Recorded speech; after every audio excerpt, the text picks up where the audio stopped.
All right. Welcome, guys, to session 29, one away from 30. I don't know. I'm very happy today. We're getting close to another milestone marker. So last session, wow, what'd y'all do? Last session, the group managed to scrape themselves together, and in the morning, where the ruins where y'all were resting, fight off an eternally hungry, always ravenous, huge Hydra with some very creative use of some shadow magic and positioning. Something that is renowned to be a devastating threat was handled with relative ease. Perhaps the scariest moment of all during that encounter was when the Hydra rushed inside the rotund area and unleashed a flurry against your Tortle friend, but by the power of his magic was able to surround himself in a bubble of water and shield himself. With that, the group went on to harvesting the remains of the creature, taking time and with some coordinated effort and actually good teamwork outside of combat, using your skills and what you're trained in, harvested, I don't even want to put a dollar or gold value, but harvested tons of material off this gigantic monstrosity. I know it was something like 81 pounds of like really well carved hide, which according to the manual of beasts and herbs can be used to create essentially like a bag of preservation. It will take some research and some effort, but you can do that. You know that the teeth are very valuable, especially in the agricultural realm, because they're used to make tools that essentially do not break. And you've gathered a heart, which, doing some rituals, if you could shrink it down, much like a shrunken head, can be turned into like an amulet or a pendant or something that imparts some of that innate healing properties that drives the Hydra onto a humanoid entity. On top of other things that you've harvested as well. The group did depart from the ruins that, after that brush in the morning, and continued heading east through the swamps, eventually actually leaving Deeproot and just becoming, more of the bogs and the swamps of Greenhill and the area that surrounds it.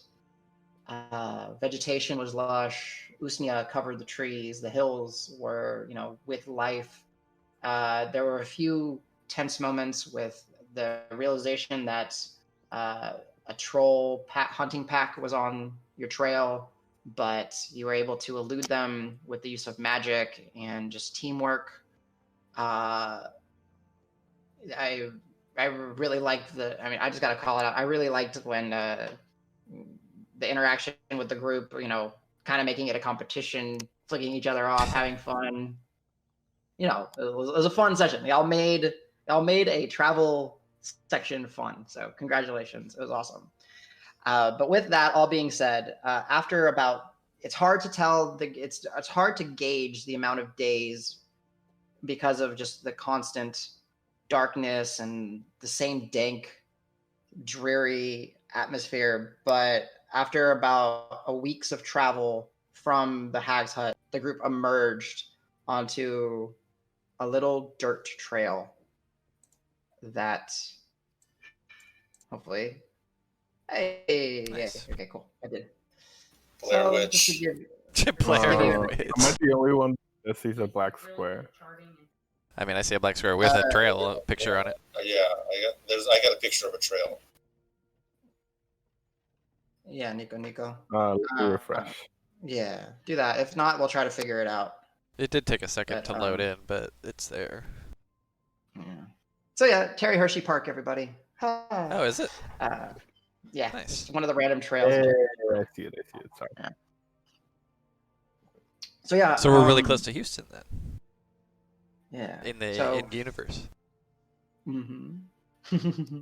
So no. So when it's late, let's call it late afternoon, when the group emerges to actual solid ground. There's some hills that you can see that are just rolling hills in the distance. I assume this trail More heads of your- mostly east.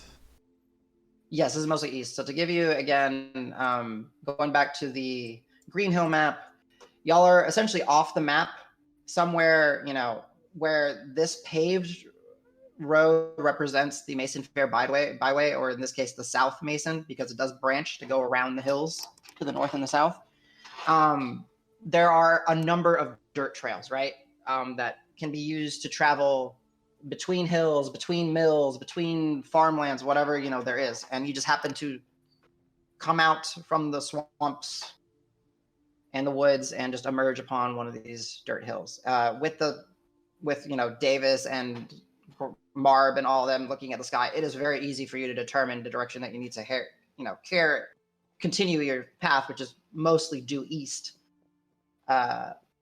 So you'll have your bearings in a sense. You don't necessarily know where you have emerged or how far you still have to travel, but this is the first civilized dirt path that you guys have seen. Let me look at my time. I know it's almost 3 weeks. So y'all departed, just to give y'all an idea, y'all departed on the boat day 15 of your adventure together. Not counting the time skip, so in your heads, it is day 33. Nice. So And the map more than- is going to be kind of For a annoyed. month? y'all have been in there for half a month. For the half the amount of time that y'all have. Right. Oh, Yeah. okay, I'm done. Perfect. Yeah, you're good. So just so player knowledge giving y'all. So the number of days, including the time skip that y'all have been playing, is 42 days, Nice. and the time skip is 9 days, as you lost 9 days in the 2 times you've been in the hack. But of course, y'all don't know that 9 days have been lost. Right.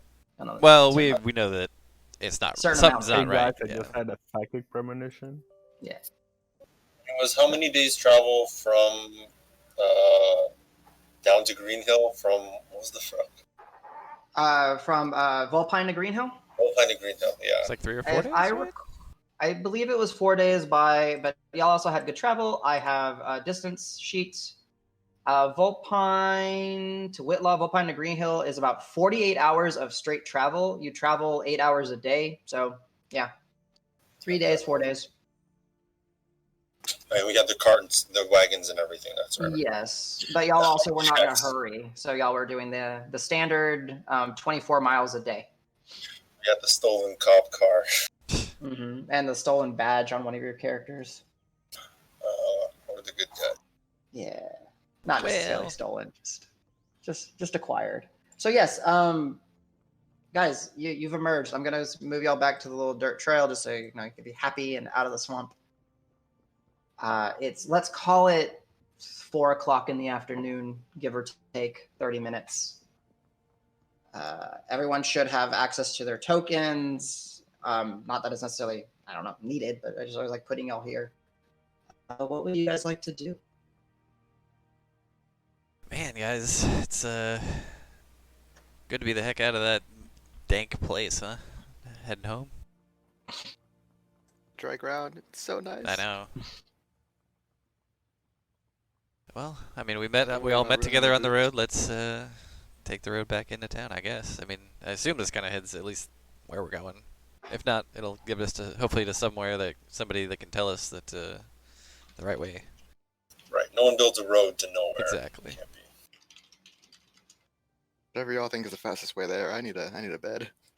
Right. Real meal. I mean, Oh, Dregnar, come your on, stuff has been biscuits are good. Amazing. Yeah.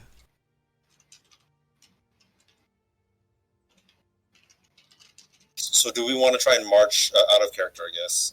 Do we want to try and march through the night again No, I until don't we think hit so. something, or do we want to camp by the road when evening hits in a few hours? Well, that's a good question. I don't know. Mm-hmm. Chance of undead down, chance of bandits up. I don't know. Right. Mm. Well, that and so I mean, when we were in town, I'm pretty sure we saw windmills kind of in this direction, and I know we want to investigate them at some point. But I guess I don't think we know exactly where we want to go yet. So I think still heading back into town is best. But I don't know if we necessarily need to make haste when we're not under a threat. Davis, just looking around using your passive perception as you kind of that thought of a windmill, and you're kind of, the trees are not necessarily completely thick. There's gaps and everything. You're kind of looking. Unfortunately, in this section, you don't see any windmills okay. within eyesight. Yeah, I think we just make normal pace to town. What do you think? What do you guys think? Yeah, I'm I think good that's with right. Yeah. Let's go back. Okay. We will say, just based off the pattern that y'all have been doing, your brays would be, fading at this point, since you would have normally been doing that wake up in the morning, water walk, bray out. So I would say, you guys are waking up at sunrise, so that's, let's say, 7, 8 o'clock in the morning, and you get 8 hours of bray. So you probably have maybe at most an hour left on them. Unless if you want to just say you guys woke up early, and we can just say that they're... No, we can hoof it, I guess, since the brays Okay. are. Yeah, they're well, they're going to let you guys know that, as especially Marb, since you're the one that is conjuring them into existence, you get that sense that the time, is starting to fade, and you guys have become accustomed to it when you're riding on them. In that last 30 minutes or so, they start to kind of slowly become more and more like ethereal and translucent. It's kind of odd, but y'all have gotten kind of accustomed to it at this point. And then y'all dismount, thank them for their travel or for their assistance, I assume, and until next time. And Marb, you open up the bag, and the little brays condense and shrink down to little motes of energy, and then fly back into your bag, your survival pouch. That's so cool. You get a little every kick time. on the side. They all have names. What? You guys been gossiping about us? Sorry. Wait, can you speak with animals? No, only with the. No, I'm just kidding. I didn't even know. I mean, you can say that, and Davis would believe it. Like, Marb has a psychic connection, and just like, Wow, that's cool. Yeah, that's her group. Like talking to them as they're going into the bag, and like nodding at them, head bump with one, fist bump with. Exactly. I'm the one that tells them to go faster. It's like, no, let Alf and Calisor's horse go a little bit slower. Okay, no, go fast. That's how I've it been breaking all the races until now. Is that fix the whole time? Shit. I will say this entire time, traveling through the swamps, Roque has maybe been the most restless out of the entire group, as he's never called Pebble back. He's still waiting, hoping to hear or get sight of his little companion. And then Hans has been just, hanging out with you, Calisor. I forgot his name was Hans. It's so good. Yeah. So, but yeah. So before you is that trail. It's not by all means claustrophobic at all. There's breakings in trees. There's all manner of variety of greenery. Where some grass takes to the trail, there's obviously some places where it becomes more dirt and more traveled. Looking down, you don't necessarily see very many wagon trails. It just seems like it's just foot traffic that gets through here. Enough at least to keep the trail a trail. I have a question. Yes. So, was it Pathfinder or Pathmaker? I forget. The Pathmaker. The Pathmaker's Rest thing that we kind of met at. Would it be on something as small as where we're on now? Would there be some potential of finding one of those around here? So in your travels, Davis, you have, as you have traveled across, a good chunk of this continent, you've seen them in all manner of locations. You tend to see them most prominently along the Mason Fair Byway. Okay. and like establish, well-traveled routes. But that's not to say you might not stumble across a shrine. Gotcha. It's not like Similar something. to- It wouldn't be like an expectation of like, oh no, if we just keep going for another hour, we'll definitely come across one. It's like if we Yeah, do, it's great. If not, that's not a surprise. Yeah. Okay. But you do know that when you do, every time you've run into one, it's a welcome sight. It is. Yeah. That's all, I was just hoping if it was likely that there would be one, I would say maybe we just go until we find one. But who knows? Maybe we don't find one.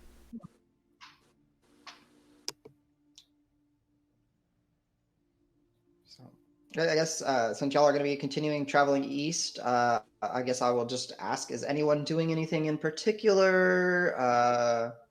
You guys are you gossiping, or at least starting to make your plans for your return trip, either to the swamp again, to the Necromancer's Tower?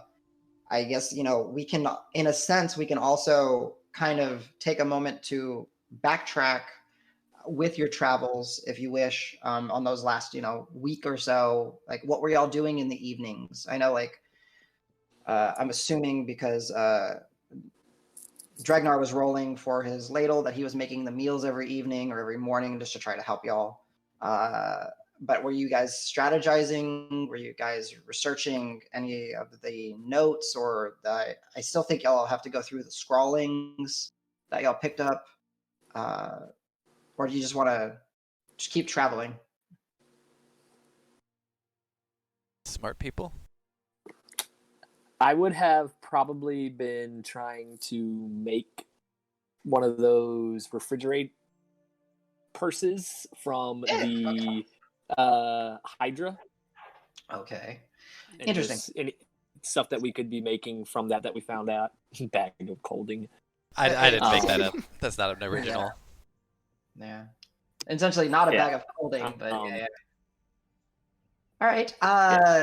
Go ahead. Because you said it would take quite a bit of. It takes some time to make one of those in the long run. So yes, on watches and stuff like that, when I was awake, I'd probably be working on that. Okay. So it will take a bunch of time. It is a much more difficult to do it out in nature without like proper supplies to do it as well. You will be, Calisor, relying on the information from Marb's manual. And I'm sure Marb will not argue. He'll allow you to do it. And I mean, he's on a phone call with his mother-in-law because she had a little surgery right now. So go ahead and just for the sake, I'll let you, we'll say, give me 3 rolls at advantage. This would be survival checks. Trying to, ascertain what is needed. All right, so 21 was the first one. Okay. Like materials that you could gather, 11 for the second one. Okay.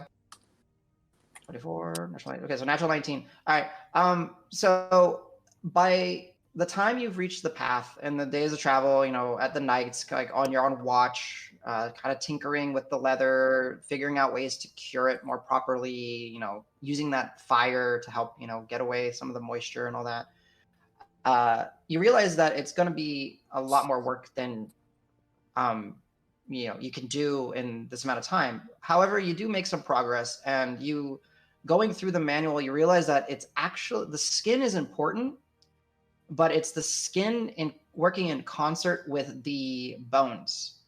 And you've actually spent most of your time gathering what bones, I think y'all picked up something like 100 pounds of bones, and painstakingly blackening and charring and breaking them down in the fires, letting them cool, and basically pounding them to a dust.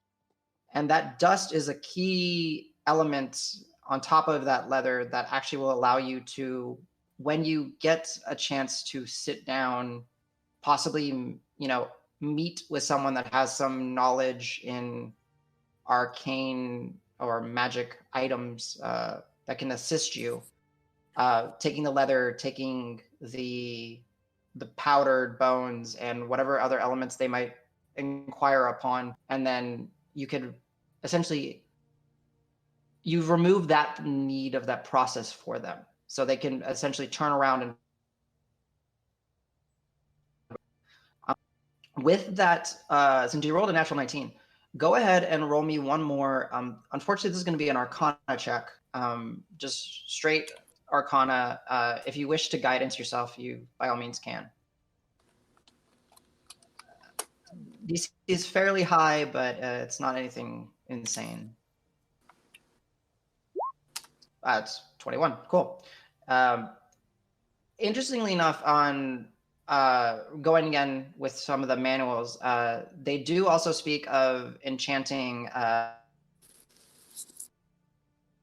like essentially a bag of holding, like bag that would work similarly to this like Hydra skin bag. Its capacity is much more limited due to the magic that's required to sustain things and keep them, from rotting and decaying. But it is possible to weave elements of the enchantments that's used to create a bag of holding with the elements that are used to create a bag of holding, and have something similar to like a hybrid of the two, where the carrying space is not nearly like the 600 pounds, but it does put it into a pocket dimension, and that pocket dimension is essentially created from the essence of the Hydra.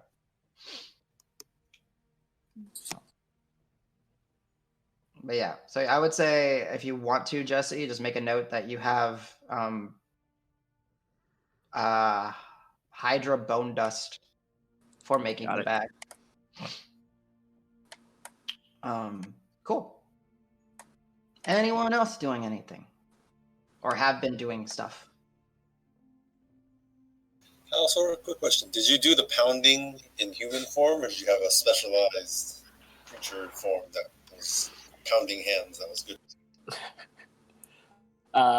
It depends on if we ran into anything along the way that made me have to shapeshift. I don't think there's anything I had that would have pounded it any better than my hands. Nice. Well, you were doing a lot of crocodile while we were traveling. Yeah. Handy crocodile. So I guess I'll do a quick roll call, just to see, force y'all to think of anything. And if not, we'll just continue traveling. Angie, were you doing anything in the 7 days, or are you wanting to do anything immediately as you guys travel? Not right away, no. Okay. All right. Cool. I guess, CJ, are you available to talk, or are you still feeding kitties? Typing. Got it. Okay, you're eating. Cool. I'll come back to you at the end. All right. James, Dregnar. Anything in the 7 days other than, I'm assuming, using the ladle and? Yeah, that's it for the 7 days. But as we're traveling, if there's a tree on top of a hill, I'll scurry up to try to see if I can see any windmill. Sure. Easy enough for you. It's not like a stressed climb. You go ahead and climb up. Go ahead and give me a perception check at advantage since you got the high ground. Okay, cool. Roque, dang, nice, 22.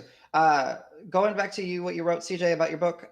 When you are able to talk, we'll go through some rolls to see, how successful you are with getting your scrolls either translated or figuring out some things for the books. Dregnar, yeah. So, as Davis was, kind of looking around, and it's kind of hard to see beyond. You go up and. With the vantage point, of maybe like a 40-foot-ish tree plus hill, you do see that, a few miles away, and definitely not in the direction that y'all are traveling. If you were to head east, there is at least a windmill kind of visible, and you don't necessarily see the windmill. You just every once in a while see like the fan just kind of happen to break the tree line. Your best estimate is that it's maybe a few hours worth of travel in a northerly direction, and you would probably have to cross 1 or 2 tributaries and kind of get a little muddy again. Well, I'll let everybody else know that I see the windmill to the north. It's not an exact direction that we're traveling. It may be a benefit to head that way. Maybe I'll get better directions, but again, it may also cost us time. I mean, we're not in a hurry necessarily to get back, except for I think we're sick of being out here. Amara will pipe up and be like, I would really like to get home. Okay. I'm sick of this. The company has been sublime, but I want a bed. And I want a bed. Me too, man. Me too. Settle for hay. I mean, hay is great. I want some hay. Yeah. All right. Find your own hay. Yeah, we have a little hay war happening. Cool. Anything else, Dregnar? Nope, that's it. Okay, cool. Davis, would you be doing anything in the last 7 or so days, or anything particular? I would say, if not that evening, then the next day. I would probably apologize to Amara just for being quite so forward and kind of shitty to her for a little bit, but the point still stood. Yeah, go ahead and just to see how well it was taken, just a charisma check. You can add your proficiency to it. Okay. 21 actually. Oh, okay, yeah. So she understood. You had like an awkward day or so, but then once you kind of spoke with her, she's like, I get it. We've been in this. Whoever knew a swamp would be such a hellhole. But yeah, I mean, get you it. don't have to like everybody in the crew, but you should stick with it. Yeah.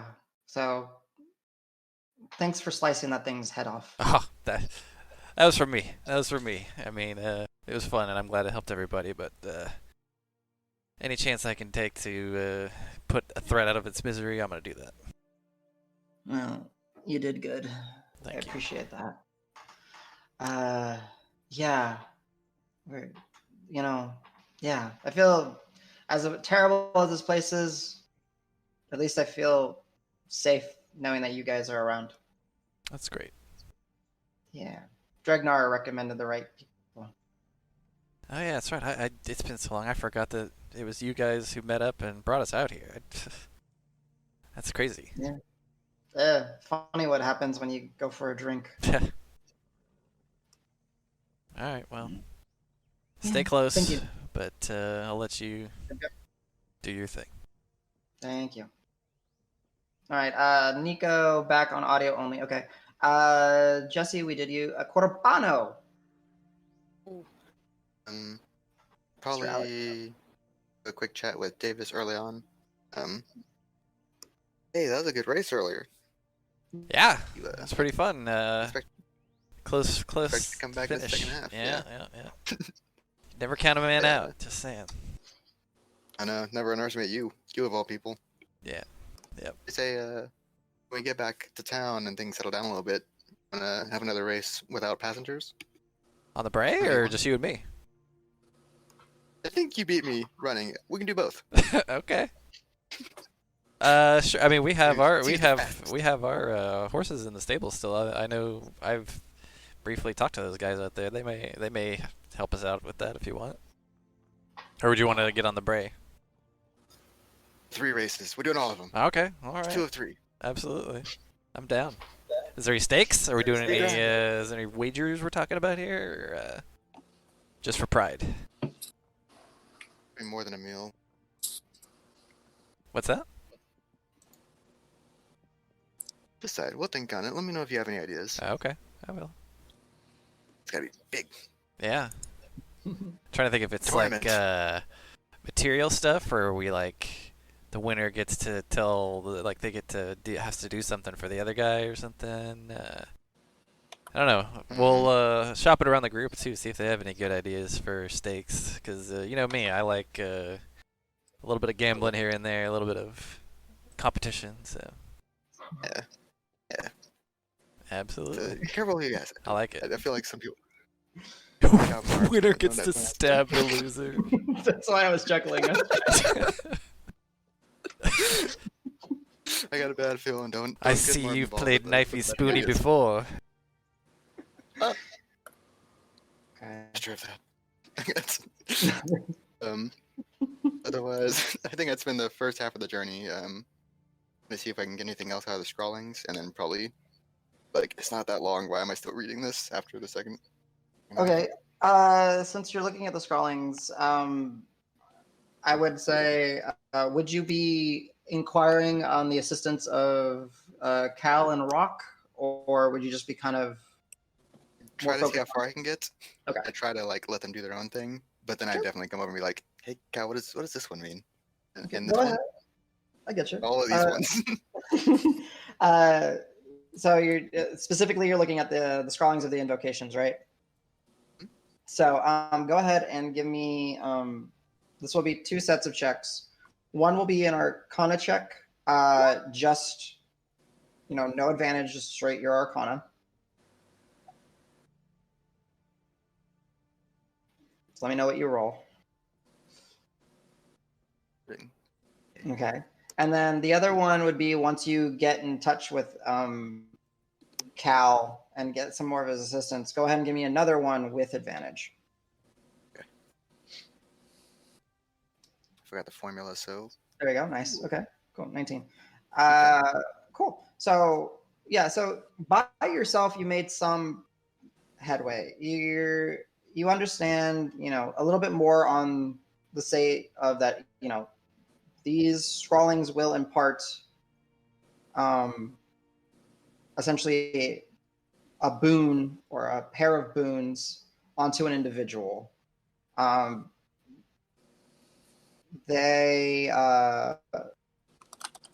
can't really discern like what the origins of the scrolls are and how they came to be in a sense, but it is that interesting mishmash of infernal and druidic, which again, that's why you have to rely on Calisor with some of his assistance. And it's the entire time you're reading it, it's like something is always off about it, and you just can't necessarily put something to it. It might just be the fact that it's this jargon language that's kind of hard to come by. And in the back of your head, you're like, well, that was kind of the similar thing that you saw on the notes that the hag had, right? They were written in kind of that similar infernal druidic script. So there's that innate discomfort. But yeah, reading over the scrollings, I mean, what they can impart upon a mortal seems pretty, substantial. And if you need me to link what they can do, I can. But it's basically just essentially, if done, the subject of the ritual will get the benefits of being able to pick 2 warlock evocations that do not have a level requirement or do not have an archetype requirement. Oh. So. Okay.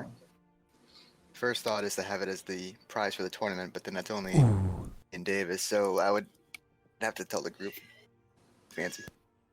I mean, why you gotta do It's that? fancy. You could open it up to more of the group. Who knows? Winner gets to be Simon. Wants to be a warlock. It's not gonna make you a warlock, but it's just gonna give you We'll only use Simon.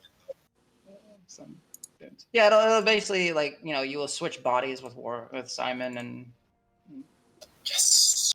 that's what'll happen. If you don't already have that body, you mean? Yeah, sorry. If you're Sorry, not Roque. Yeah, It sorry. doesn't work on you. Well, nothing happened to you. That's Wait a weird. minute. Sorry, Punchak muted me. 1 second. Sorry. Test. Yeah, we couldn't hear you the whole time. Yeah, we can hear you. Yeah, he muted me though. Oh, you couldn't hear us. I got you. Nice. Cipher.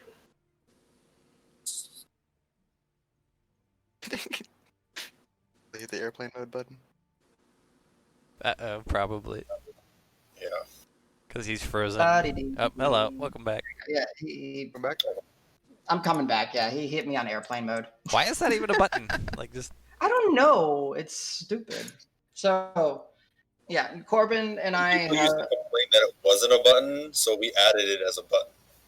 God, it's just Mistakes were made. mistakes were made. Corbin, you know what we need to work on. I've told you this. Mm-hmm. Cool. All right. Cool. So yeah, the scrawlings. I mean, yeah. So Corbin, with that, you get the sense they will impart a. Oh shit! Actually, you rolled a 19. 2012.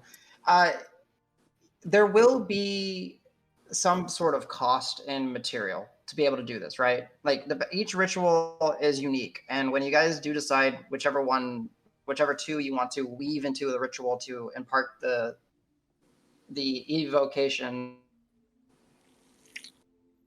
there will be a material cost to this. The scrawlings tell you how to do it, but they don't, they're not the ones that do it themselves.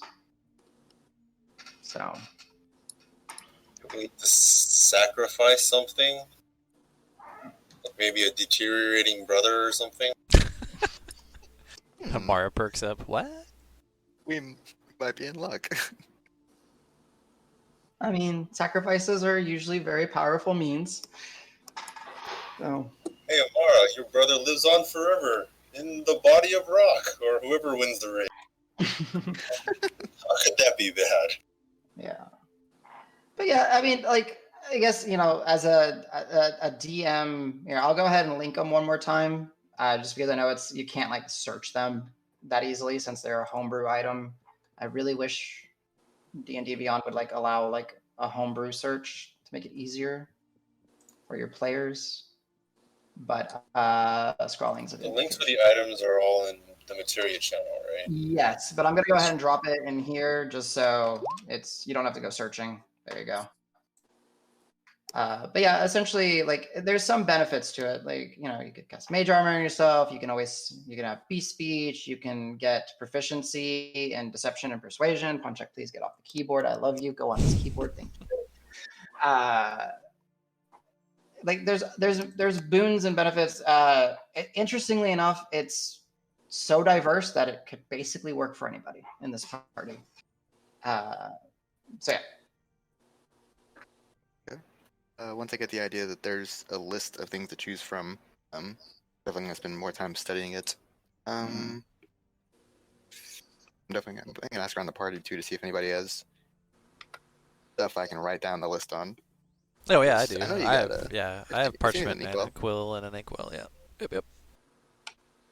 Can I borrow that for a little bit? Sure. Is that the self-writing inkwell? No. I have a mundane normal inkwell. I gave the magical inkwell to Roque, and he's got the self-dictation quill or whatever. I don't want to doodle in a spell book. Yeah.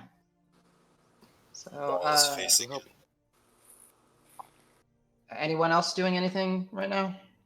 I know we got a couple people that can't speak, so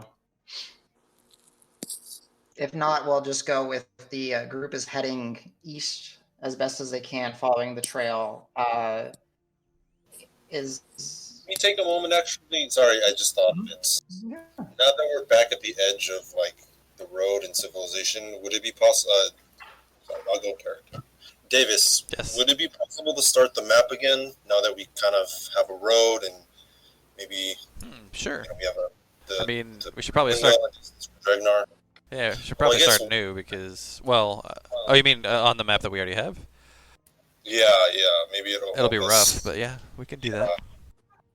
If it won't ruin your map, maybe it'll help us get a guide for if we ever... Well, here's what I'm hoping. Here's what I'm hoping is...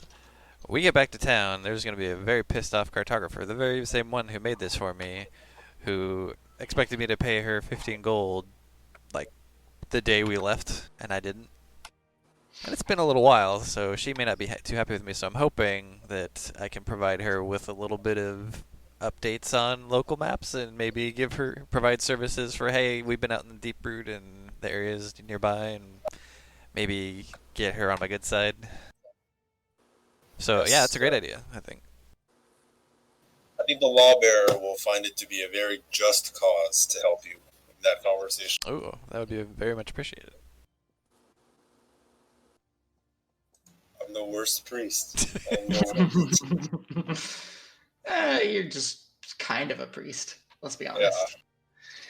Yeah. Cool. So, go ahead, Nico, when you can. So Nico, because he's or Marb, is looking out for any danger and taking inventory of his pockets. So he's 18. So, Nico, as you're kind of with the group and you guys are traveling, there's not too much activity. Some birds are flying by. You see, some voles or some squirrels. Occasionally, maybe like a larger creature such as let's call it like a badger or what kind of in the woods.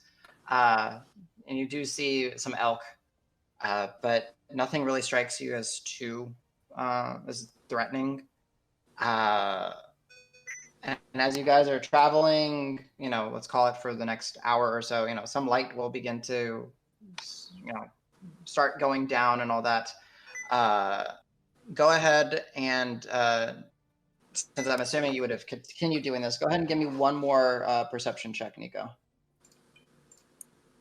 And y'all can, Davis and Grant, if y'all are actually going to do the cartographer thing. Oh yeah, go ahead.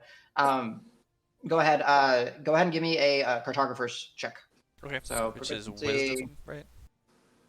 In this case, yeah, we'll make it wisdom. And if Grant is assisting you, he is not able to give you advantage, but he can give you guidance or something along those lines. Yeah, or guidance for this part. Okay. Wait, are you doing an intelligence check? We said wisdom, but I think normally it would be Wisdom. intelligence. Do I have animal today? I do have enhance ability.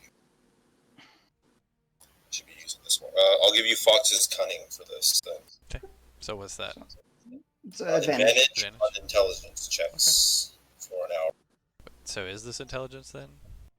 Oh wait, I can do Owl's wisdom. Sorry, I can do Yeah, Owl's Owl's wisdom for wisdom checks. Sorry. Okay. So I'll do wisdom with advantage plus proficiency because I've got cartographer's tools. Yes, but no guidance because he's got to concentrate on the. Oh, okay. That's still better. Let's see. 18 plus 4, 22. 22. Nice. Okay, yeah. So, would you be taking the initial parchments, or are you just grabbing a new set No, of parchment? so and just I got a map, remember, from yes. Jade. Okay. So we'd been marking that one up, so I would just, at my best recollection, best estimation, kind of mark where we are now, and then like put little landmarks along the way, and then maybe backfill perfect. as best I can. Like. Okay, I like it. Interestingly enough, with when Dregnar climbed up and kind of saw the one windmill off to the distance to the north, and there happened to be like this very distinct like bow in like northern kind of like bow like in the little, I guess it's kind of like a bayou at this point. You kind of see that kind of depicted on the map. And then you kind of figure you're in a generally close area, especially with that 22 check. You do start putting like little landmarks, little notes, and you do see that here there's not even this trail on it. So you just start kind of to your best estimation, and to your best, however you want to look at it. You just kind of artistically start tracing in the trail, doing your best to account for norths and souths and east and all that. Yeah. Cool. Yeah. Good idea, Grant. And thanks for your help. No problem. And thank the law bearer, I think. Yes. Yeah. He has many interesting lessons to tell. I think all this downtime and travel time, I've actually been reading his scripture more closely than I have in the past. Okay. I mean, I don't know anything about it, but if you ever want to just talk, that'd be fine. Yeah, I'll get back to town. Okay. I need to go visit. Perhaps it's time I visit a church finally. It's been a while. So does the lawbearer have like churches that you pray at, or how does that work? I don't know anything about it. Yeah, I think every major town has a church to the lawbearer. Is that right, Adam? Every major city typically. Yeah. So then maybe I easy enough for you. You guys would know, all of y'all would know a certain degree of it. So kind of helping with it's not everybody, like, I don't know how, like, Calisor wouldn't be necessarily the most interested. Dregnar might know a little bits of it. Marb, I would kind of assume, hasn't really paid attention to it, but Marb does see information as power. So, but just Yeah. Right. So, but player, like DM to players, I may have gone over this. Essentially, the religious structure in the continent of Rune and the world of Materia is that of the 11-pointed star.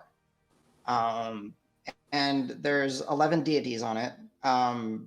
There's 8 points that represent the lawful good, lawful neutral, chaotic good, like all the the chaotic evils, and then there's 3 points that are kind of in the center that are always in any depiction of the star are slightly stylized differently.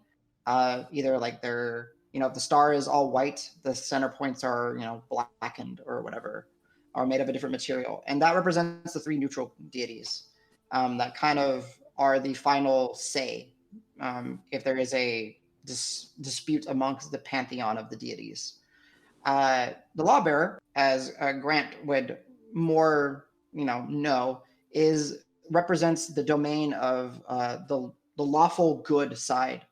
And a key thing for you is you're actually kind of right about it. Is one of the aspects or the domains that it covers is knowledge and civilization, judgment, rules, and because of the influence of communal structure and working together, the lawbearer is very much seen as just a deity of township, a deity of cities, of civilization. While yes, there is law, but there's also, you can't have a civilization if it's all chaotic in a sense, and this god represents that.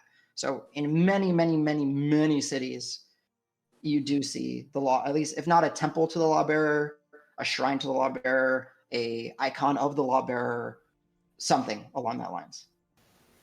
Is this mostly applies to the cities on this continent, or is it other places as well? You go ahead and roll me a religious check at advantage. Sure.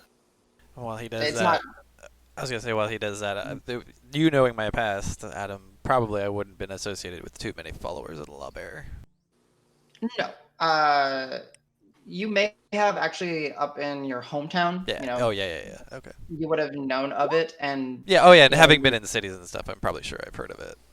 Yes. Yeah. So yeah. With that, Grant, the lawbearer is materia wide. The pantheon is materia wide. The 11-pointed star is the religious structure, the divine structure, the faith system of this entire world. So there are many lesser deities. Like there, I guess to go further on that, Grant, and you can, as you wish to disseminate the information to the group. Some people might already kind of innately know this, but these deities, these 11, they represent like the fundamental domains, the fundamental ideas and concepts. They are not like a deity of elves. They're not a deity of the river. Those are like lesser gods and lesser icons. Those exist. Like potentially, there could be a deity of, we'll just use a D&D creature, like a god of the owl bears, right? That potentially could be there, but that's not considered one of the pantheon. That doesn't mean that they're not powerful. It doesn't mean that they're not dangerous. It doesn't mean that they shouldn't be respected. But like the pantheon is the cream of the crop. They are the ones that make the decisions. They're the ones that pick their chosen and shape the world itself. They're the ultimate powers. Essentially, yeah. And they're kept in check because of just the way that it's structured. There's good, there's neutral, there's evil, there's lawful, there's chaotic. Every point represents something. And while the star is often very much divided, it comes down to those 3 in the center points to essentially make the decision. And that would be the deity of magic, the deity of knowledge, and the deity of nature. So the Astrolith, the Mentor, and the Wilden. Y'all have encountered a follower of the Wilden in Navari. Yeah. Would places of ill repute, smugglers' dens, pirate coves, and stuff like that, with cities of their own, would they still have shrines to the lawbearer? Maybe smaller, but would they still do that? Potentially, yeah. I mean, so keep in mind, the underbelly of a city they still want the city to survive and thrive, because if the city fails, they have nothing to, rip off, to scheme off of, to take advantage of.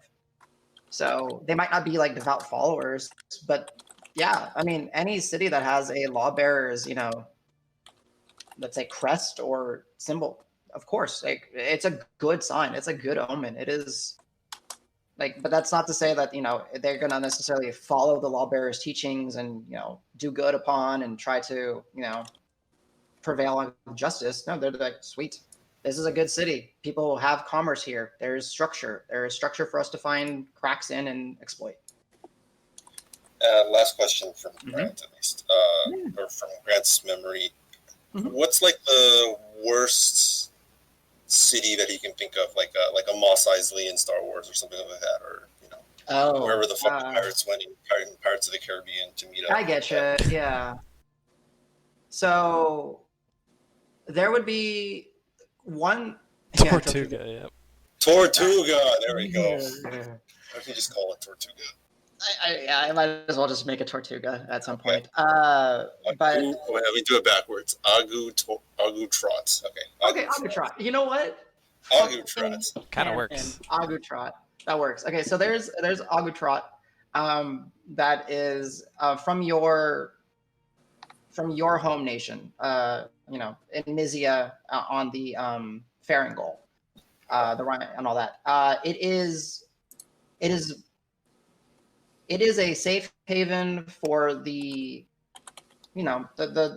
those that don't necessarily fit into the structure of the families, and that they still work hard, they still do things, but of course there's poaching, there's smugglers, there's the Brawlers Guild has a strong foothold there, where they fight for money and it's not necessarily legal.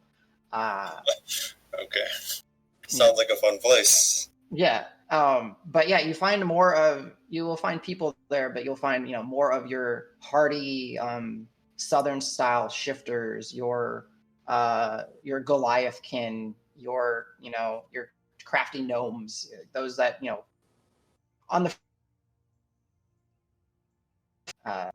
you've been there maybe once. And like as a child, you were very much protected from going in that area.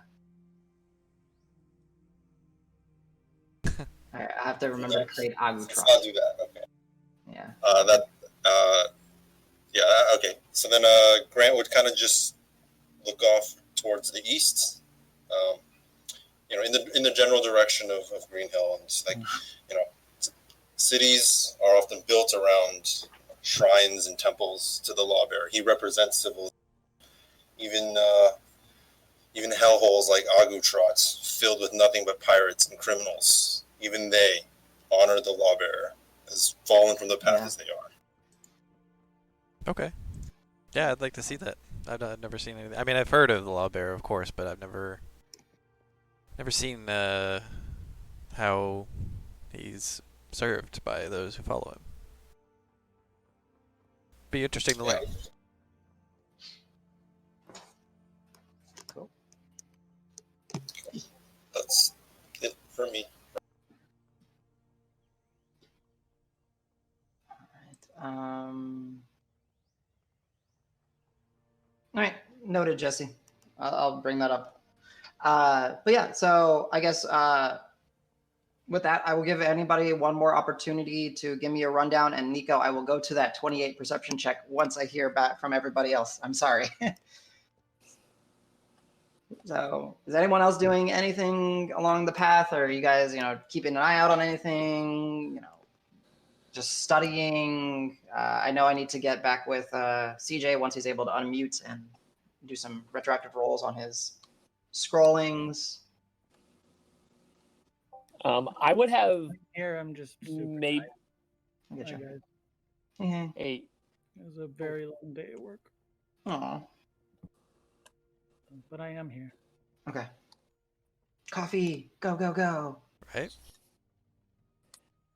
I would potentially have tried to teach Hans some kind of sign language of sorts to where we could communicate. Okay. And the first thing you Uh, teach him is the middle finger. It's canon, Just though. because It's I can only French. like sense when I'm in him. If I were to send him off to something and want to like know what he saw, I'd want to like try and be able to communicate in some way. Fingers, I would like spend some nights and stuff like that trying to figure out a way to communicate with him. Okay. All right. This is gonna take a little bit of brain thinking because, like, a crawling claw does actually have a degree of intelligence, right? I understand it's common, but cannot speak it. And then this, I think Hans is unique based off the item. I think it's got like a 13 intelligence. This is +1. Okay, yeah. So this is gonna be weird. Go ahead and give me. We'll do the same set of 3.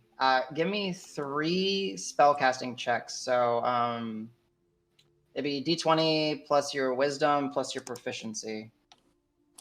Wisdom modifier. And this will be you essentially figuring out ways to communicate and work with Hans to develop some sort of basic sign language. And we'll kind of build out of a dictionary for him as the campaign goes. So you said wisdom and what? Yeah, wisdom modifier, proficiency bonus. So you're welcome to guidance yourself since this is something you're planning on doing.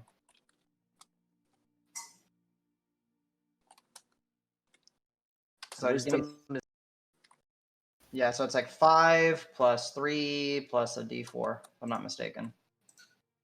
Yeah, 5 plus 3. Yeah, so 8 plus a d4. Okay, that's what I thought. You're good.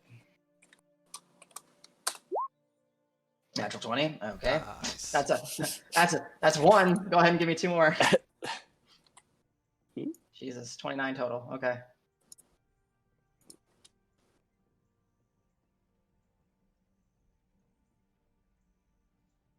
Doop.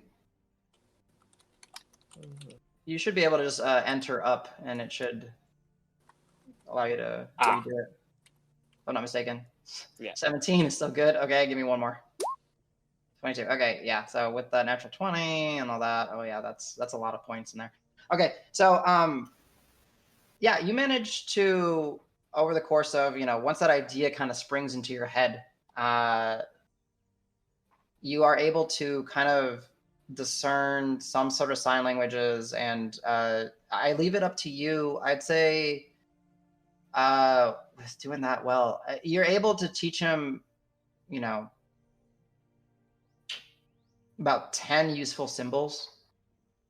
We can work that out together, like, big, small, right, left, things beyond like that simple, that type of simple stuff. But actual like ideas, he can kind of like give you like a symbol for danger or, for going quiet, whatever, you can kind of come up with ideas, work with me, and for sure. But yeah, you are definitely making progress with teaching Hans how to give symbols and sign language. And interestingly enough, as you're doing this, you kind of come to the realization that even though when you're like bamped into him, and there's only that certain distance, and you do have that like little bit of telepathy, and he's able to communicate with you telepathically, that certainly is a way. You could, if you wish to, you can spend time and teach him how to read and write. That'll be an endeavor. But yeah, I leave it to you with your creativity, but you've definitely made some progress, and I'm more inclined to say yes to any ideas that you have because you rolled so well. So just Great, cool. Yeah, nice. I was not expecting that. It's kind of cool. All right. So Marb, are you able to talk, or are you still quiet? No, Hans does not have any eyes. Here, I will. It's blind sight though for what, like 10 feet, I think. Yeah, so you can like. Yeah. So I linked a crawling claw. So essentially, the way that it works is it can sense what's around it within 30 feet. But beyond that, it is completely blinded. Like it does not, like the world does not exist outside of 30 feet for Hans. But that is to say, like, you know, if something is invisible, he could pick up on the foot traces or the change in the wind and all that kind of stuff. Yeah, I mean, you certainly could. All right, so Marb, going back to your initial perception check to kind of keep out for, you know, eye out for danger. After, you know, once the sun is starting to kind of trickle down, you do, as you often do, Marb, you kind of get the sense that you've been kind of, there's a set of eyes or so watching y'all. And after about another 10 minutes of travel, the group kind of approaching down this dirt trail is you see like two individuals walking in your direction, heading down the trail and just coming down towards you guys. They're not running, they're not rushing, but they definitely see y'all and kind of make eye contact with the group. And let me grab game layer. Get off this layer. Token layer. So before you guys, once you guys do approach a little closer, unless if somebody wants to do something before, down the path you see a very dark-furred tabaxi individual in, you know, standard leathers, and you next to him you see what initially you would have mistaken for like a Goliath individual just due to its size. But once you guys get a little bit closer, and those of you that are a little bit more perceptive, being Calisor, Marb, Al, Grant, you kind of see, and this individual actually has like some like craggy features, where his skin seems to be made slightly of stone, and as he shifts, there seems to be like a little bit of dust coming off of him. And y'all recognize that as a Earth Genasi, a humanoid with some, you know, elemental Earth heritage.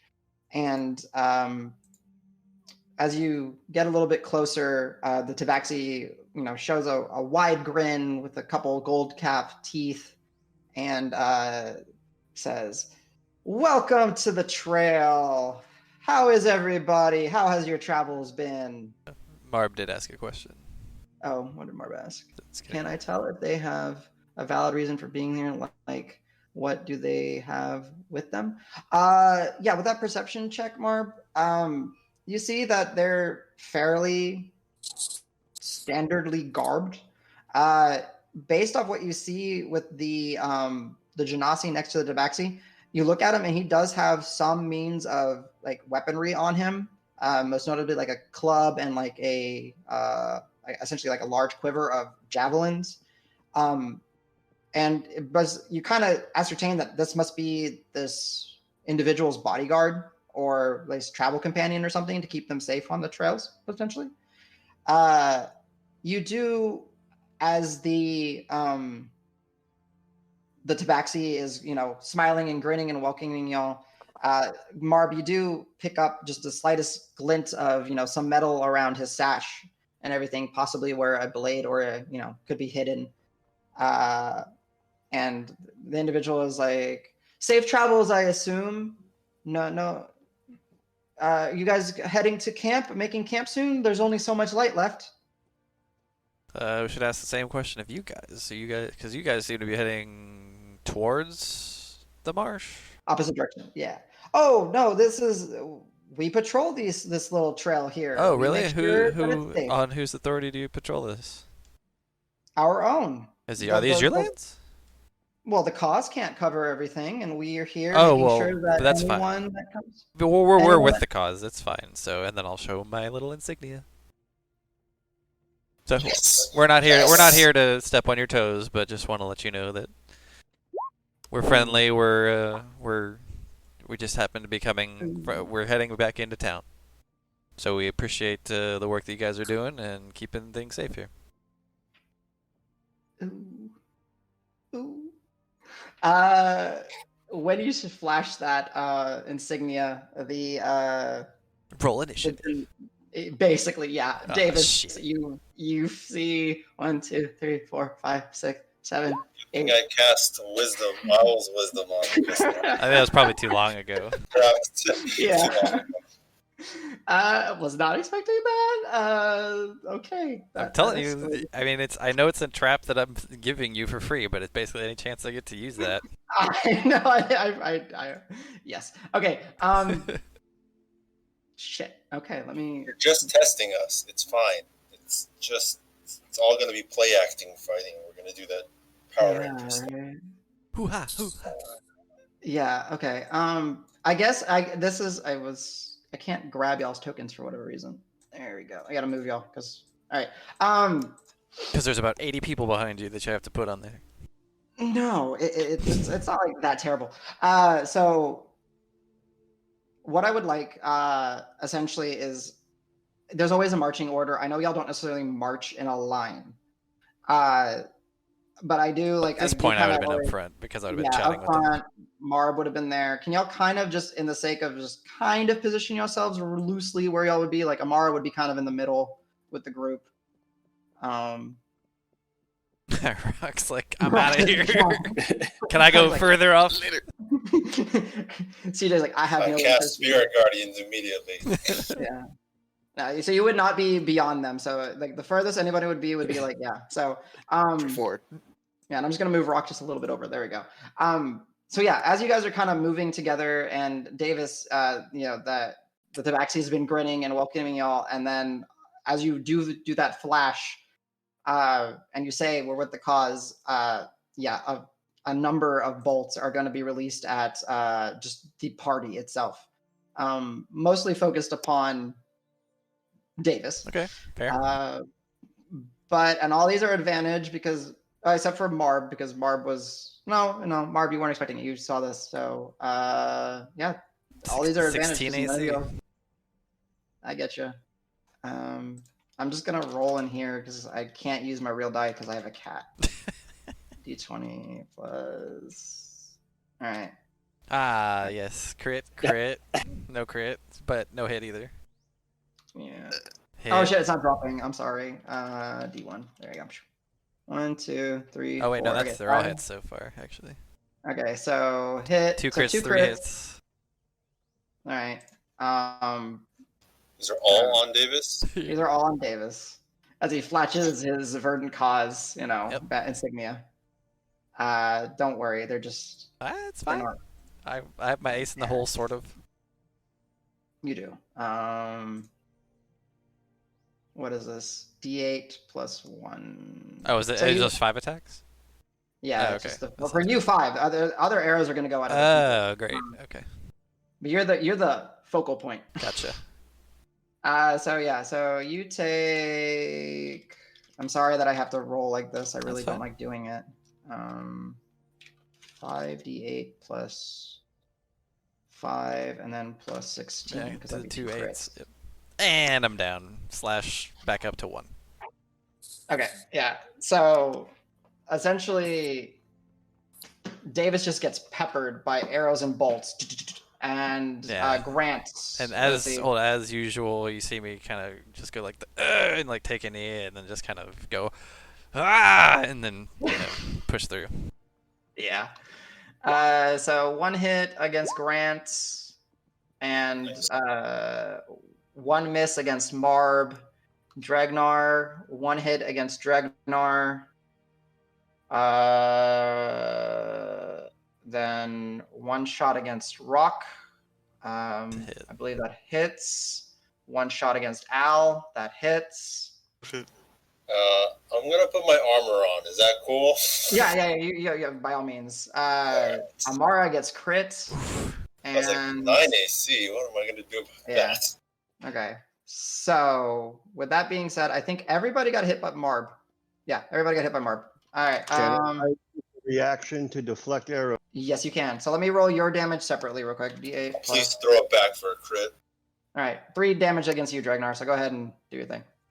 Okay, so you catch it. Do you want to use your reaction and spend a key to throw it? I think that's how that works. Yeah. Okay, go for it. The only one that you see is one of these 2 individuals in front of you. So you can throw it at the Genasi or the Tabaxi. I mean, technically, he can throw it back in that direction, just at like big You disadvantage, can, right? but they'd be... that definitely hits either. Who are you throwing it at? Uh, The Tabaxi? yes. All right, cool. I'm going to open up Discord on my other computer now because I'm noticing that I'm getting that issue where I'm cutting sound out. So What's the damage? D8 plus what? D8 plus 1. Well, wait. For you, I don't know. I think for the monk, it actually tells you what it is. It's I think it's your monk die. Monk die plus Dex. Yeah, monk die plus Dex. Nice. That's a little better. Okay. Yeah, it's better.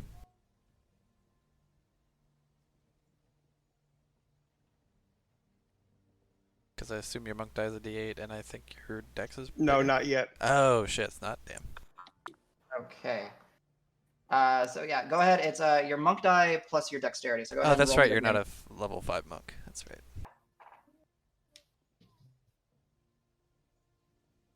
So yeah, That's 3 damage. bad. So yeah, you catch that bolt. It doesn't do any damage to you, Dregnar, and you just like instantly just like fling it back into the backseat, and you throw. It hits him in the shoulder, and he's like, ah! Let me go to the other attack. So everybody down the line. So Grant, D8 plus 1. You take 8 points of damage. You have your armor on, so reduce it accordingly. Allegretto, 5 points. Reduce it accordingly. Roque, 8 points. Marb missed. Calisor, 9 points of damage. And Amara got crit, so plus 8. Amara takes 12 points of damage.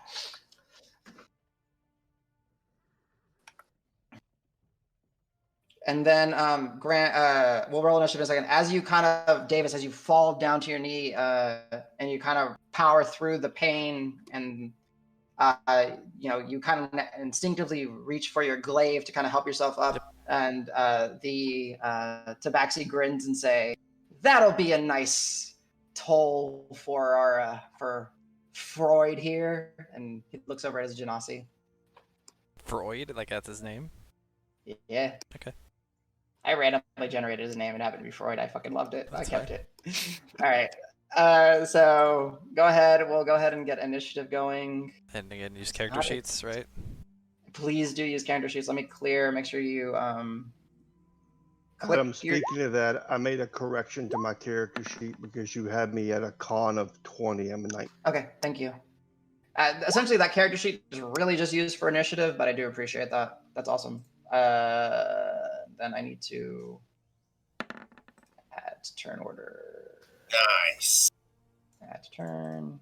So fast. Turn, and then I might as well just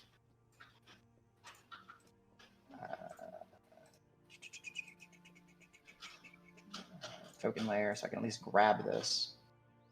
All right. Add to turn. Cool. All right. D20 plus. Sorry, guys. 1 plus. All right. So plus 2. This one. And plus. All right. So 17, 15, and Roque with a natural 20. What? Bam, bam, bam. He might be tired, but he's limber. All right, is that everybody? I just gotta do Amara. I have to turn. And Amara is... Oof.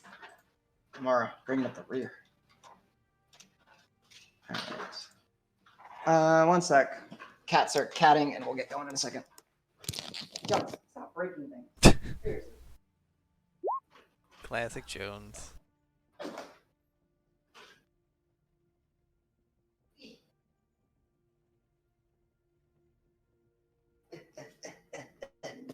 Appreciate that. All right.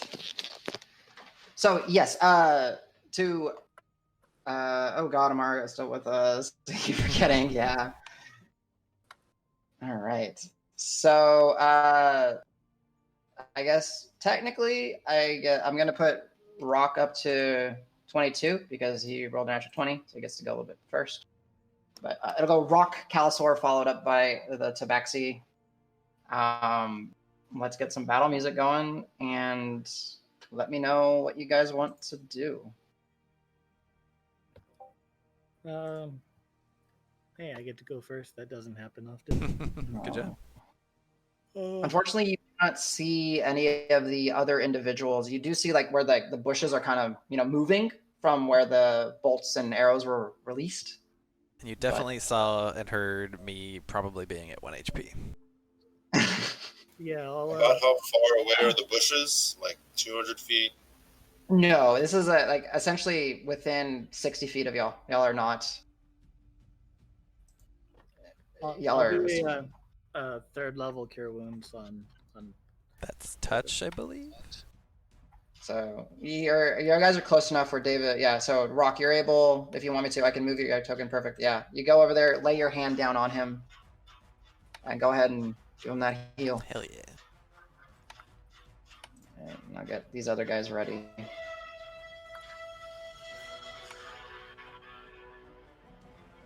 Lower it. This guy, I don't need music on this computer. There we go. Sorry for on-the-fly audio adjustments. That's fine. Give me them sweet, sweet heal dice. Roque's got. Oh, that's right. He's rolling them in person. I forgot. 24. Ooh, nice, dude. Thank you. Very nice.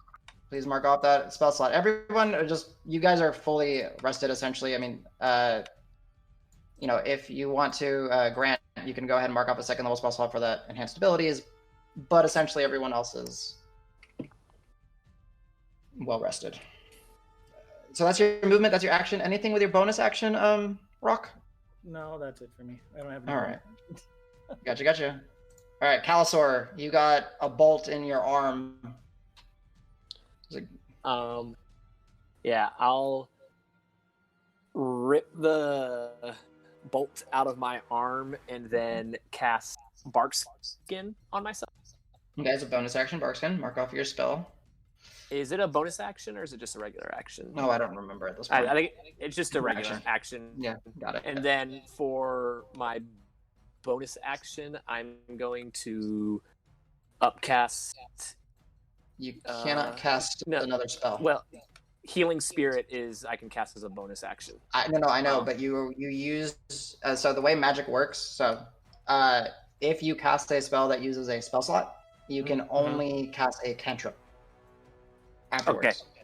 So if you use your action to cast a spell, you can use a bonus action cantrip, or if you use your action to cast a cantrip, you can then use a bonus action spell. It's kind of to gate the magic casters. Okay. I can still wild shape them, correct? Yes, that is not a spell. Yeah, that is an ability. Okay. Then I will go ahead and wild shape into the Dionysus? Mm-hmm. Yep. All right. So yeah, and I'll go ahead and I can scroll that. And it's a medium creature, so I don't gotta fix your size. Yay! Makes it easy. All right, so that is your action, bonus action. You still have the movement, so you do have the 40 feet of movement as you're shifting, if you wish to move anywhere. Essentially, you can run into the woods if you wish to, and that's about 60 feet away, so you won't necessarily get to the woods. Maybe at some places you can, but these two individuals are, I'd say, maybe about 20 feet out from Davis. And Roque now. And Roque, yeah. Yeah, I'll go ahead and just run up here right behind Davis. Perfect. And Okay. stop right there. All right. Perfect. All right.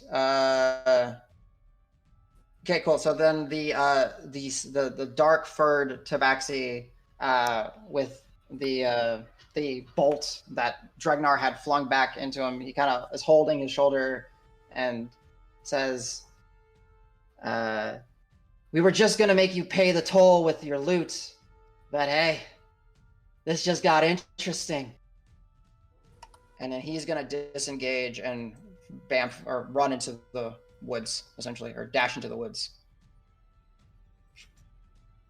Can we follow him, like, eyes-wise? Yes. Yeah, you can kind of see. He basically just, from the path, runs, essentially, like, on this, due to the east, to the right, just right off, and kind of, like, gets into the woods.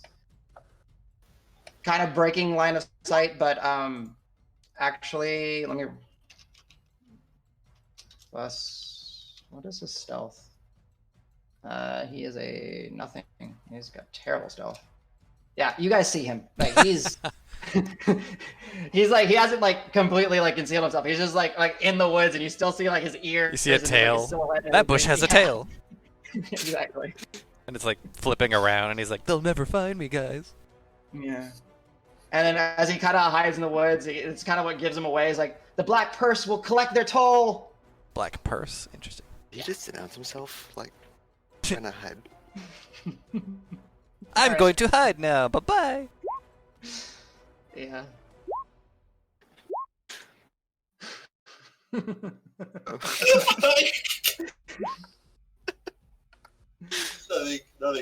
good.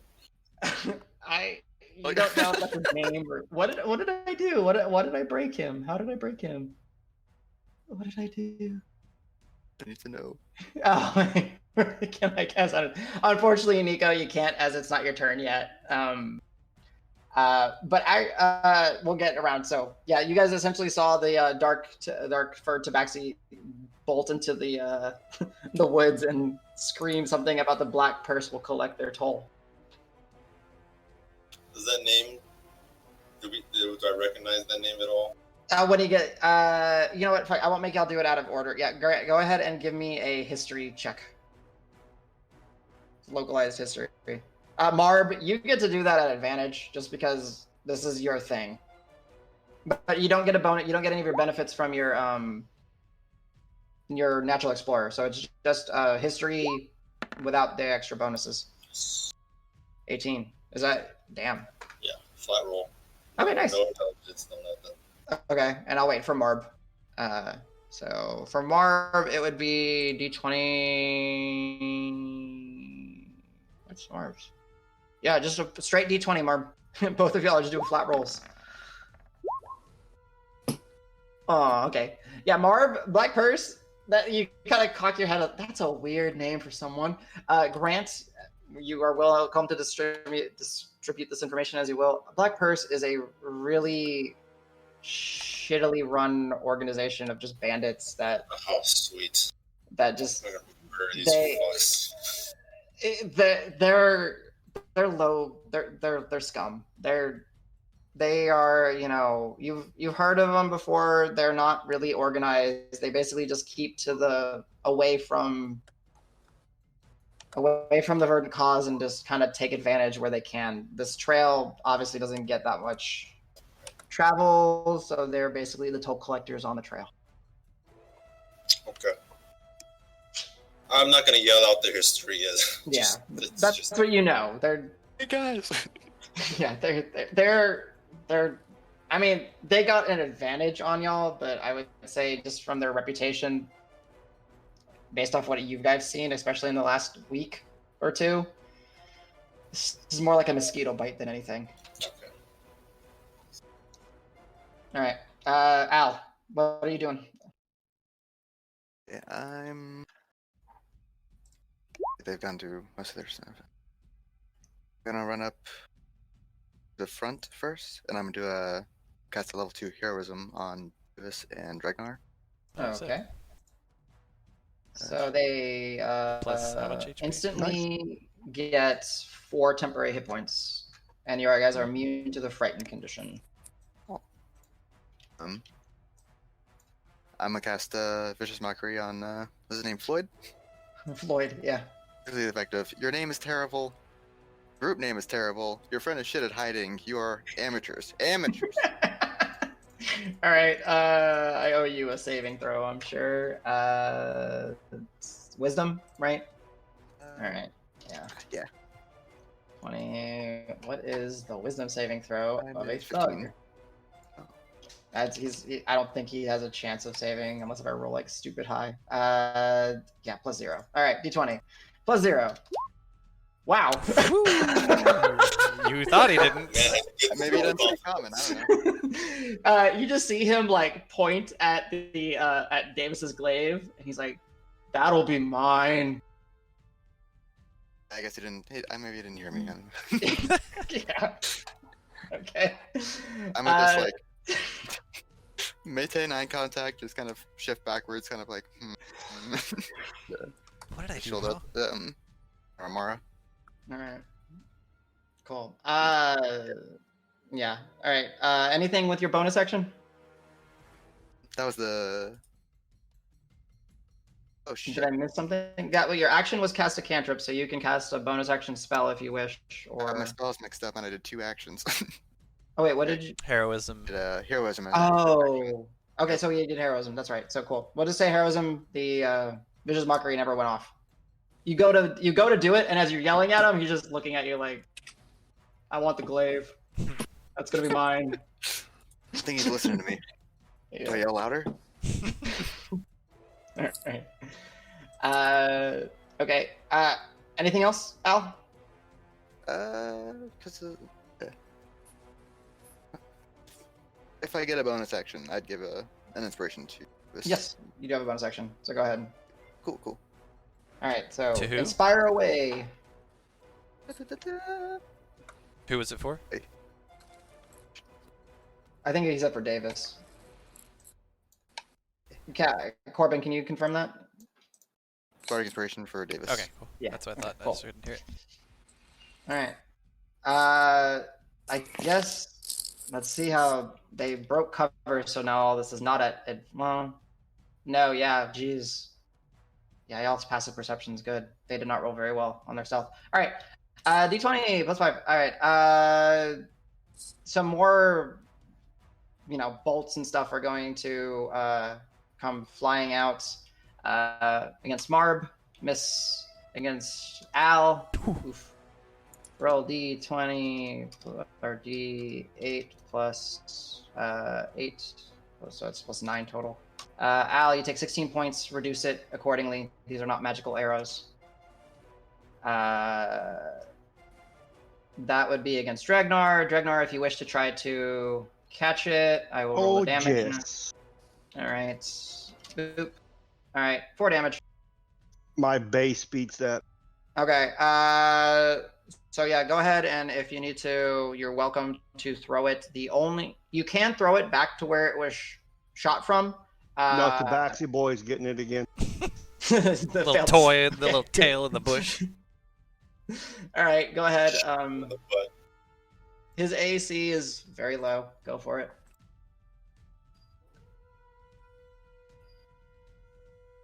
Oh, that actually misses. Like, you go to throw it, and it just happens to just barely, like, you hit his tail, but it's not enough to penetrate. Like, you pinned his tail, but yeah.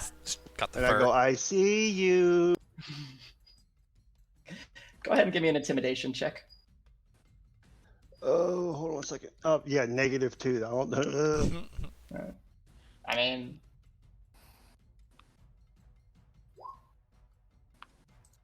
okay, that's fine. You don't know how that affects him. He might be terrified right now. He really Alright, hates dwarves. He's super scared. Yeah, dwarves are scary. Okay, so then that's how many shots did I do? 3. Okay. They see a dinosaur and they're scared. All right, 2 misses, and then 2 more, and then some more shots against the person that ran up and healed the person. 2 hits against you, Roque, unless if you wanted to do something. No, I'll take them. Okay. 2d8 plus 2. You take 11 points of piercing damage as 2 bolts find their purchase, and then some of these guys are going to start emerging from the woods. Adam, I missed it. Did I get hit by anything? You did. I just need to roll damage for you. Okay. I believe. Wait, no, they missed 16 and 6. So they missed you. Okay, cool. Even Nice. in his dino form? He bark skinned. Oh, that's right. Nice. Yeah. All right. So some of these individuals are starting to like emerge. Was this a different tabaxi? Oh, 2 different tabaxis. Or is that a Leonin or whatever the heck the new? Yeah, well, possibly one's a Leonin. I don't know yet. I'm still. It's dead. Okay.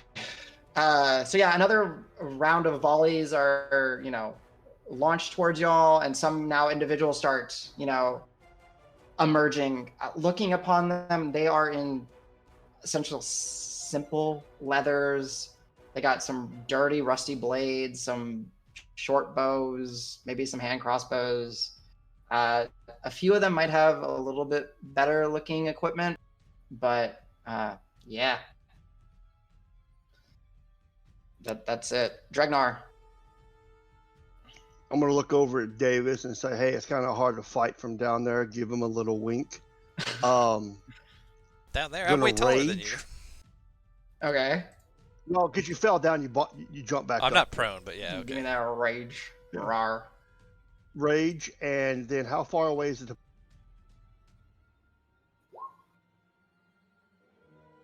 Did I lose James, or is that me? I Yeah, lost cut volume. out. One sec.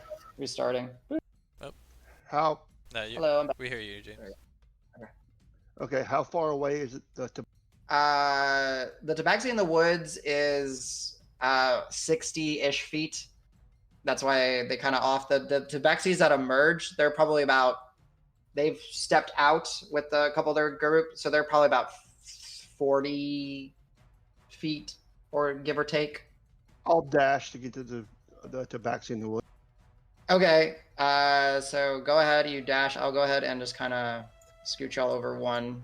So this is essentially like in the woods. Oh, actually, here, I'll do this. I'll reveal. That's fine. Let me just move the stuff. Boop. Moving stuff. Boop. Reveal areas. You should see now a little bit more of the black area in a second. Boop. There you go. So yeah, you go ahead and dash. Are you dashing through some of the people that emerged? Oh yeah, I don't care. I figured.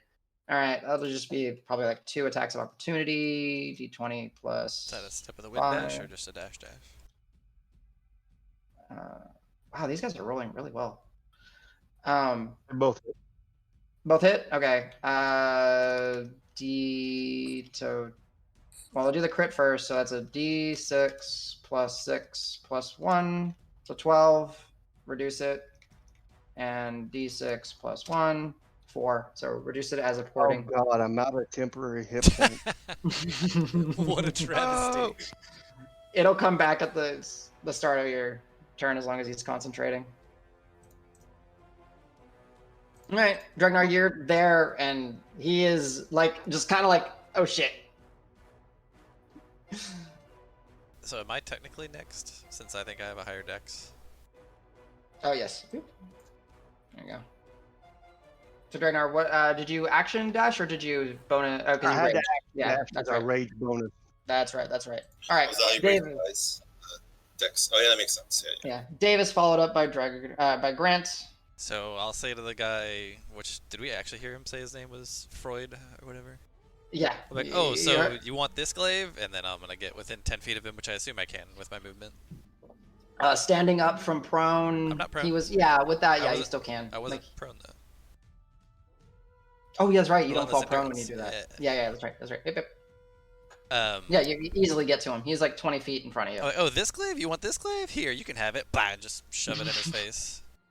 Okay. Go ahead. First attack. So that's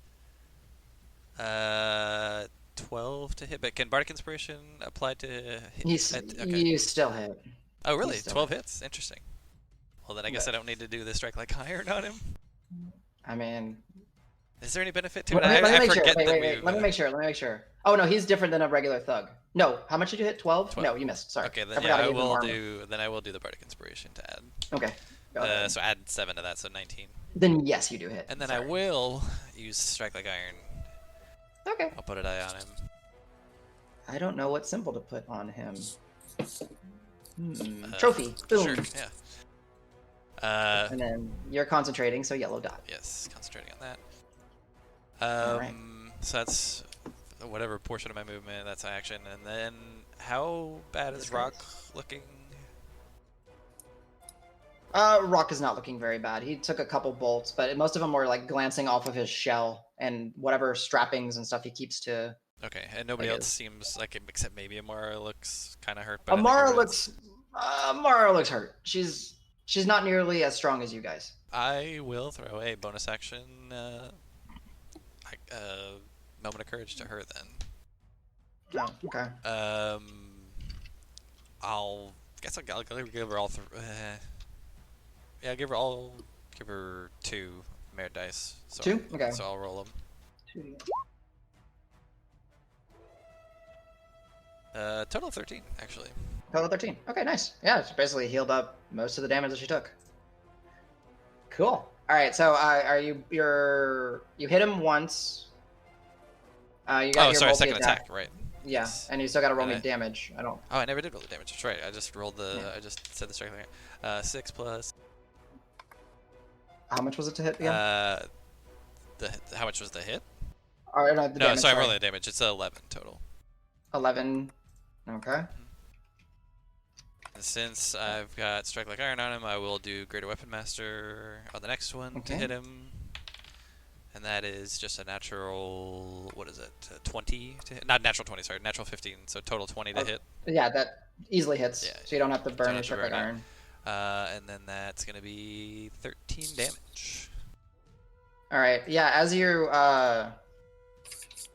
like carve into him, like you're striking him, it's interesting fighting a Genasi because you're expecting blood and that to start like, running, and it's more like as you strike, there's like dust and his craggy skin starts to crack, and then the crimson starts to flow a little bit.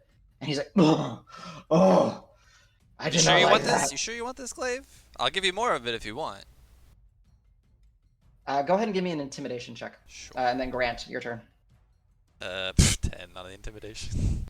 I just got hurt really bad. All right, I'm not feeling it. Gotcha. All right, Grant, your turn.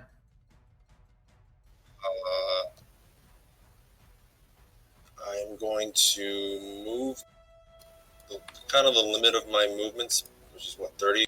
Probably just Yeah. a little bit of the bushes and stuff, a little back. No, but you could dash and essentially get to the group that's kind of emerged out. Since you were next to Davis, you could actually get up to Freud if you wanted to go punch him. I was just planning on casting Toll of the Dead. Okay. Nice. On, Alright. On what's his face? Floyd? Is what his name? Freud. Freud. Yeah. Okay, yeah. So I'll cast Toll of the Dead on Freud. He fails. Go ahead and roll me that damage. D12. Uh, No, 2d12. 2d12 now. That's right. Yeah. 2d10, I think. 12. D12s because he's damaged. It's D8 if he's not hurt. It's D12 if he's hurt. I forgot level So 5. 2d12. It's so much damage. Oh my That's a God. cantrip, y'all. How do you want to do this to the poor motherfucker? The vibrations just fucking shake him to pieces. So, okay, instead of sprinting, then I'm like slowly walking and chanting as I'm walking by, and I'm like, the lawbearer will judge you, and then like clasp a fist or something, all Okay. dramatic, and then he just like crumples. His skin sinks a little bit. He just like starts like rotting from the inside a little bit. It's just like, Because it is by all means necrotic. Yeah. So Davis, as you are like in front of him and you see him just like crumple over in pain, and he coughs, and he's like coughing up like dust at first, and then just like visceral like bile and blood combinations are coughing up, and he just collapses in front of you. As you look over your shoulder and you just see Grant like ominously approaching him with his hand out. Dude, nice. Grant, it's kind of fucked up. All right, well, there Shut goes up, Ellie, I had it Freud. coming. D20. can I make it? No. Maybe you can make it non-lethal necrotic damage, but that doesn't really make No, sense. no. No. Yeah, Very- no. He's very much on death's door now. All right, Marb.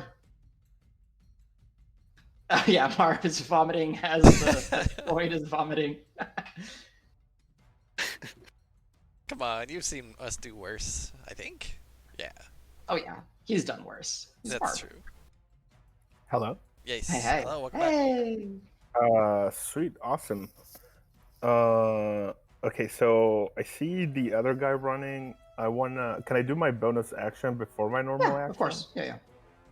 Awesome. Then I'll cast Snaring Strike, Okay. and then if I get 2 attacks, do both of them get Snaring Strike or only the first I one? believe reading the spell, it's the next one that you release. It says 1 projectile. Okay, perfect. Yeah. Then I'll shoot this guy. Oh, yeah, Hopefully the- get it snared. Okay. Let me look up the spell just to make sure it's not the first one that you hit. But go ahead. Go ahead and give me that attack roll. Ensnaring strike. And this isn't one that requires bonus action, concentration, up to 1 minute. The next time you hit a creature with a weapon attack, that is a nut, massive vines, they become restrained. Okay, yeah. Are we back on like grasslands or something? You're still essentially in the swamp, but you don't. That doesn't apply to any of your benefits with fighting. It's all. I thought it did for damage. No, that's your Colossal Slayer if the person's damaged before. So you will get Colossal Slayer if you hit. Oh, You do have Thrill of the Hunt if you wish to add your, once per Round. turn or once per round when you attack, you can choose to add it to the hit roll or the damage roll. I'm gonna add it to the hit roll. Or wait, You do can I decide have to call afterwards. it before? No, Okay, you can perfect. decide afterwards. Then The only I'm thing you just got to gonna roll. call before is if you're sharpshooting. Like if you're gonna do that where you subtract your proficiency to add to the damage. That's the only thing you got to call beforehand. Got it. Definitely not sharpshooting. I want to make sure I snare the Yeah. the dude. Okay, 24. Oh, that yeah. Yeah. Definitely hits. As you thread the shot through below Dregnar's arm, and it just kind of pierces and hits the dark tabaxi in the leg, and then Dregnar, you see this arrow splinter, and these vines and thorns just start to wrap and encase the legs and the lower torso of this individual. So go ahead and roll me the damage. Damn it, Marb, this one's mine. He's always kill Nope. stealing. First come, first serve. Yeah.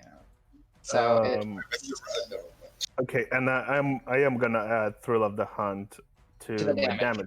yes. So that's my wisdom. Yes. So it'll be your longbow plus Colossal Slayer. So I'll roll me another D8. Oh, He is already injured. God damn. So you did 16 points total. Nice. and then can I also have my second attack go after the same guy? Sure. He is now restrained. So attack rolls against the creature have advantage. Nice. Ooh. Okay. If I do sharpshooter at advantage, I still get the same subtraction, right? Yes. You just roll I'm twice. Yeah. Ooh, risky, but I'm gonna do that then. I'm gonna sharpshoot Go for it. It's just minus what I 3. call Black Purse. I would say sure. Rule of cool, Dregnar. If you wanted to step in the way, you can. You still got to beat the damage though. Do not. I'm gonna kill. So you definitely 22. hit. Yes, you definitely hit. Let me see what the damage is first, and I'll decide. Yeah, you can do as you please. It would be kind of an epic moment where there's a killing arrow coming out of the air, and Dregnar catches it. He's like, my fucking kill, and you pound the guy in the face with the Well, arrow. then you. It's like, Well, not only that, then you take the arrow and then just throw it at the guy anyway. 23 damage. You only get the Colossal Slayer once, so Pick the it's first. 6. And where did the 13 come from? So 13 came from Dex. I did 7 plus 6 for the Sharpshooter? 7. Yeah, come 6 was the from- sharpshooter. 7 was my longbow. Okay. No, that's your to hit. So it's Yeah, proficiency, dex, and yeah, but sorry, I mean, it might be right. I'm so not used to Marb 4 doing and that. Thrill of the Hunt. Sorry, Thrill of the Hunt, but that doesn't count anymore. Yes, so it should be 10. Yeah. So Okay. it's 20. 20? instead. -4 because you only roll once for Colossal Slayer. So 20. So 14. 16. Yeah. there you go. 16. Yeah. So yeah, Dregnar, do you want to catch it? No, I'm just messing with Marb. Oh, okay, I got it. All right. Yeah, that arrow sinks on the other side, like more in the torso, and Dregnar, you just see this Tabaxi's gut just start to just turn soaked with red and crimson and blood, and he's starting to crumple over. Can I yell at Dregnar? Don't kill him. Keep him alive. I haven't broken any knees with my new hammer, and I need to practice. I think he's dead, dude. His guts are on the ground. He's starting to die. Throw him back together. We have healing spirit. All right. He'll be okay. All right. Amara is just gonna go, these fucking idiots! And she's just gonna throw a dagger. Do you know these people? And It she was an leaves one. ambush. Kill Amara. She led us into this. Yeah, you're right. It's the longest con. Lead us to these little brigands. Yeah. All to get Davis's glaive. That's right. All to steal Davis's glaive. What we don't know is that glaive is the only thing that can kill Simon in the end game. So we better keep it. All right, Roque, it is your turn, followed up by Calisor.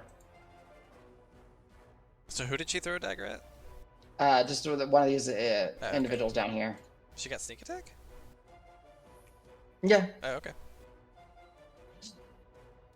she's a low-level rogue.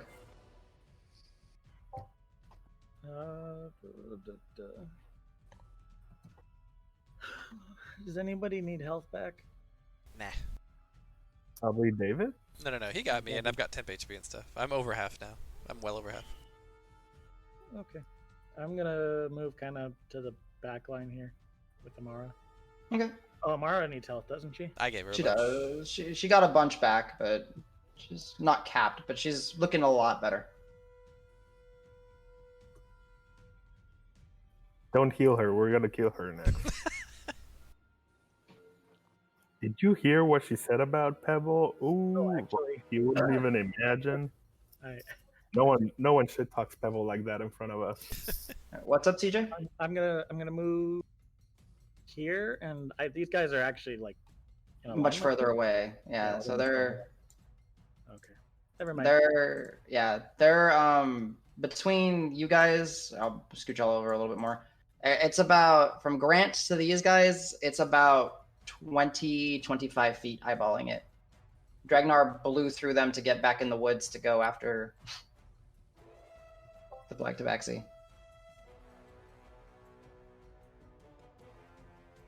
Okay, I'll are they all within a small area together? Essentially, yeah, they kind of all emerge. I mean, like, think of them, they're kind of like skirmishers, right? I'm just theater of the mind, something like that. Okay, I'll do my gravity spell on them. Okay. You'll easily be able to hit 4 of them, so this is the sheer size of it. Con 15 save. All right, and they are terrible at this. Sweet, I love throwing terrible shit at y'all. Roll d20 plus 1. Fail, fail, fail, fail. That's what I was expecting from these guys. Sure, when they're sneaky and hiding from us, then they can hit us, but not anymore. Yeah. Just 9 damage. 9 damage? Okay. Yeah, as you kind of like that same watery apparition kind of forges and like it starts striking and you see like it's pelting their skin. They get kind of dragged down a little bit and slowed. Anything else, Mr. Tired Man?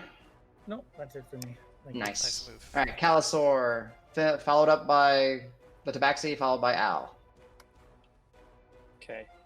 I'm just gonna start running towards them, and then when I'm about halfway towards them, I'm gonna sprout my wings Okay. and just like come in as close as I can to them, probably like right about there. Okay. And just like roar at them. Give me a intimidation check at advantage, and I will let you use your wisdom in place of your charisma. Oh yeah. At advantage, keep going. Oh yeah. All right. We will see what happens. Anything else, sir? Nope, that's it. All right. So yeah, essentially, you guys see the same guardian-esque visage that you saw when you attacked Mathras for the first time. A bark and feathers-covered dinosaur with like ethereal vine-like wings, and it just releases this horrifying roar and screech as spittle starts flying about like 10 feet out. Yeah, all right, this guy's got to do. Oh no, sorry. Okay. Okay, Al, your turn. Followed up by bandits or Black Purse Gang. I'll take a step forward and it's ready in action. I'm gonna have my crossbow out, aimed at this guy, and if he does anything advanced towards us, Okay. take a shot. The hand crossbow, got it. Yeah. I still get to use my bonus action right now. Yes, you do. I'll give an inspiration to Calisor. Nice. All right. So Calisor, you have an inspiration on you. Heroism on the start of your turn or on their turn? The person's The bonus is on their turn. Their turn. Okay. So yeah. So cool. All right. Anything else, Al? That's it. All right. Bandits.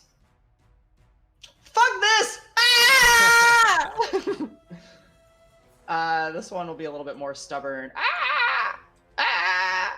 Some of them are gonna some arrows are gonna be shot from the woods, but these are gonna be done at disadvantage. Roll D2D20. Is it K1? I think. Let's see. Let's get to lower. No. D1. I don't remember the command. Whatever. Fuck it. All right. So that's a miss against Dregnar. D20. I'm just gonna roll twice. That's a miss against Dregnar. That's a miss against Calisor. That's a miss against Calisor. That's a miss against Calisor. It's a hit. Nah, it's 10 and the 21 were together. The 17 and 17 is a hit. So one scrapes by and hits Calisor. D20 plus 1. Or you take 6 points of piercing damage, Calisor. Unless you want to use your inspiration to protect your AC, which you can do. Nah, Okay. it's fine. All right. I'll just let the arrow hit me and not even flinch. Yeah. So this one and this one will kind of start running and drawing blades and claw. One, they're cats, so do this, and they pounce towards Dregnar, protecting. It's up to you whenever you want to fire your crossbow, and let me know at who. D20. They do have pack tactics, so it is at an advantage. So when the arrows start coming out of the forest, Okay. they shot the guy closest to me. Gotcha. Go ahead and give me that shot. That misses against you, Dregnar. That misses against you, Dregnar. That hits you, Dregnar. That hits you, Dregnar. Okay, take D. This is all the same type of damage, so I'll just roll it all together. Take Almost. 3 points of damage. Dregnar. Okay, I take 3 and That definitely hits.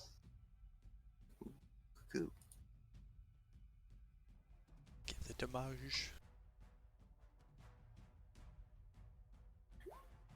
Alright, yeah. So Cal, we shot one of the tabaxis, Al.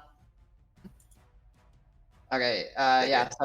So as you do, you know his back is turned towards you, and he's like clawing and slashing at Dregnar, and you shoot him kind of like in the lower back, and it mostly just goes through his his cowl and his cape or whatever that he's got, and you see something that he had on his waist drop to the ground. He doesn't seem to notice.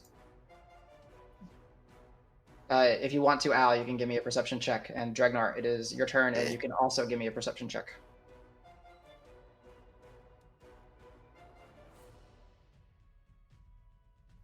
It's a little stuffed doll of some sort.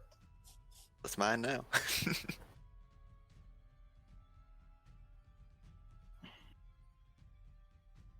Alright.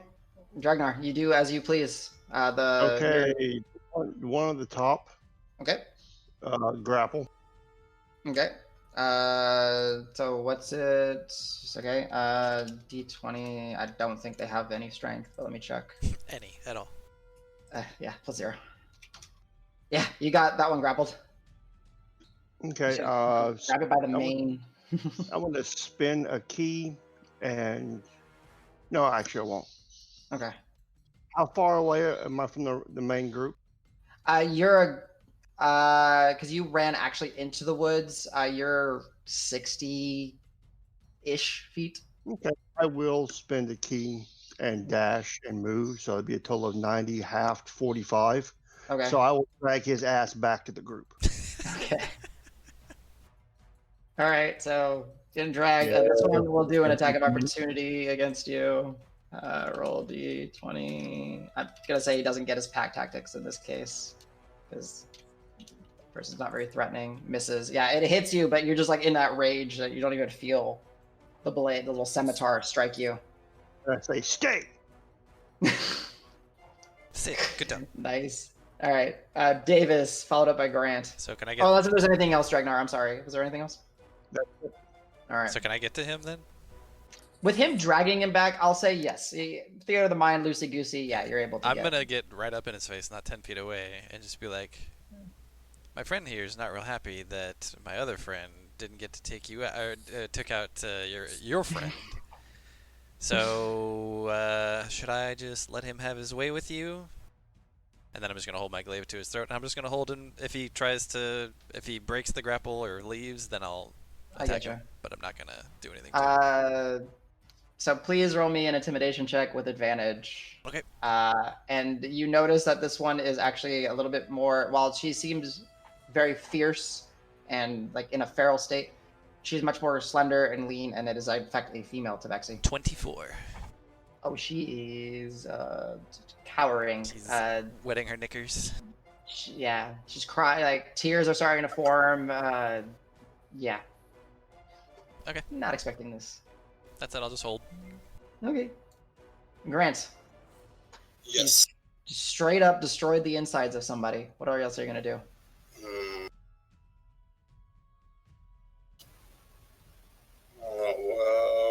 Who's there left to really? It's this. You basically see more of a.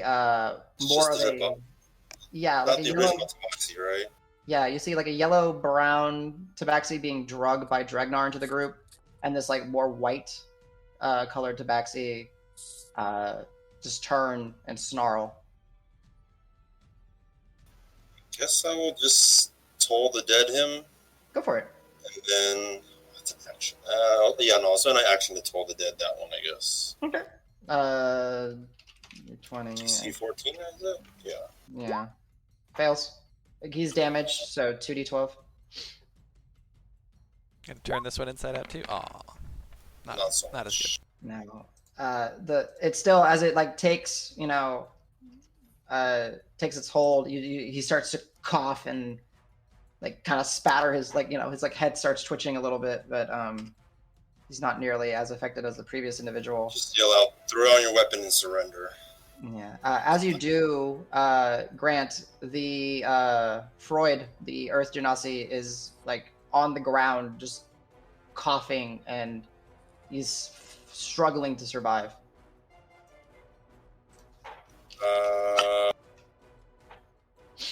Could help. Oh, I actually don't have healing word. I had nothing to heal him. Oh.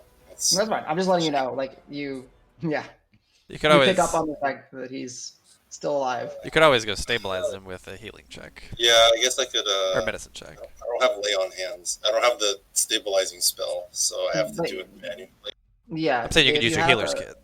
Yeah, if you have a Oh, healer's healer's kit. kit. Yeah, I you guess I can- could walk over to him. Yeah, I already spent my action, so I'll just walk Mhm. over to him, start pulling out my healer's kit. Okay. Nice. Boop. I guess. All right. Marb. Nico. Let's see. I guess is this guy still trying to? I mean, he swung at Dregnar as he was dragging his companion to the group, and he kind of snarled. He seems to be the one with some fight left in him.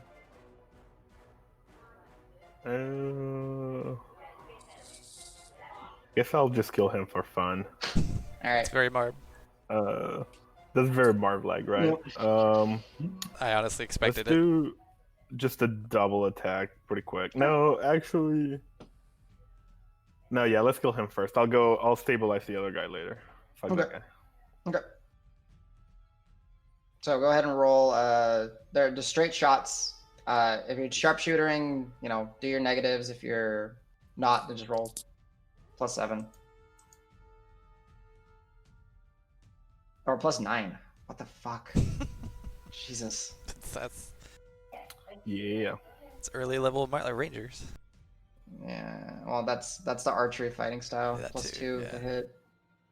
So yeah, D20 +9 or D20 +6, whatever you want. 9. Yeah, definitely hits.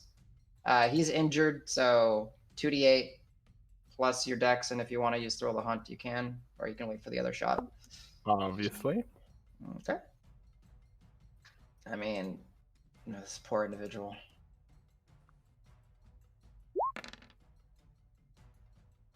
Oof. Oh yeah, so 15? Marb, yeah, so you notch the arrow and you let it go, and it's as he swipes, he goes, "Sister!"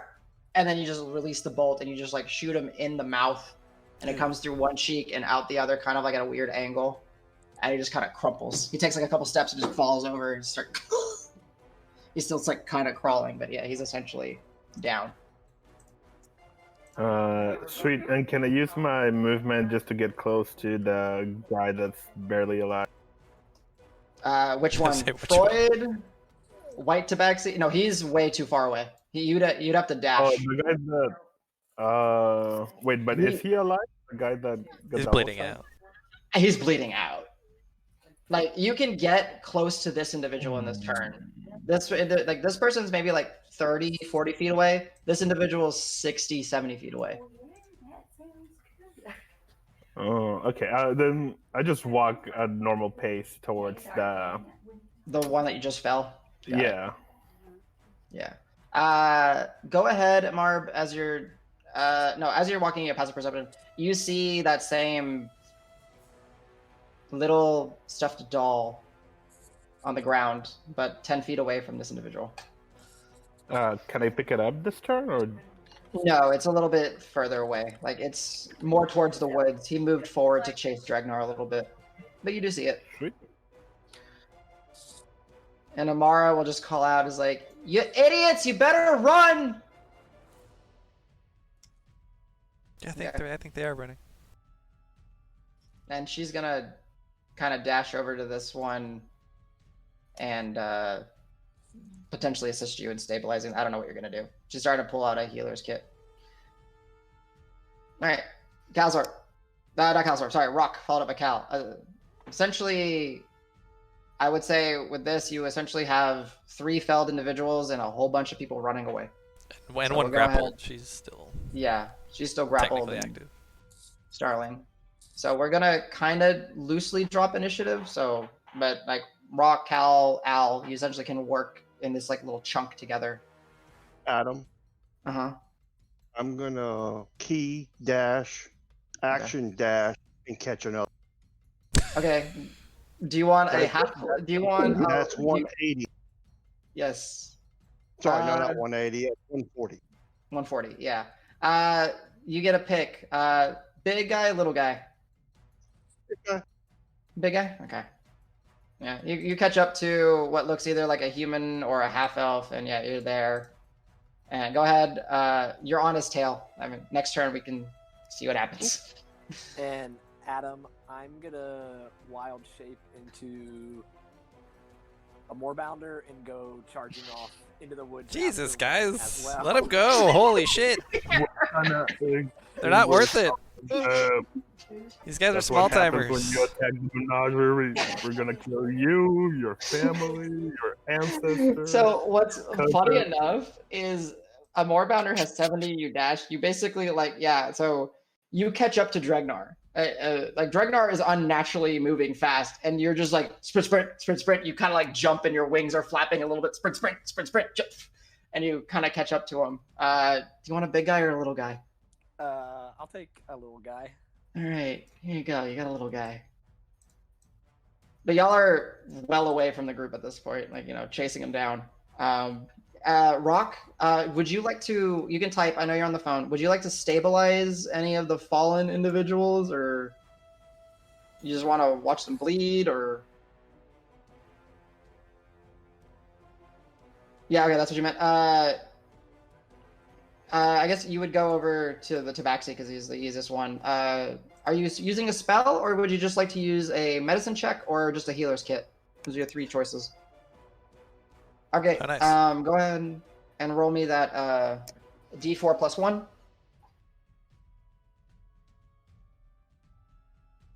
And just type in whatever the healing is. And then, again, initiative is essentially broken. I will say, Grant, if you want to, you're welcome to either use a spell.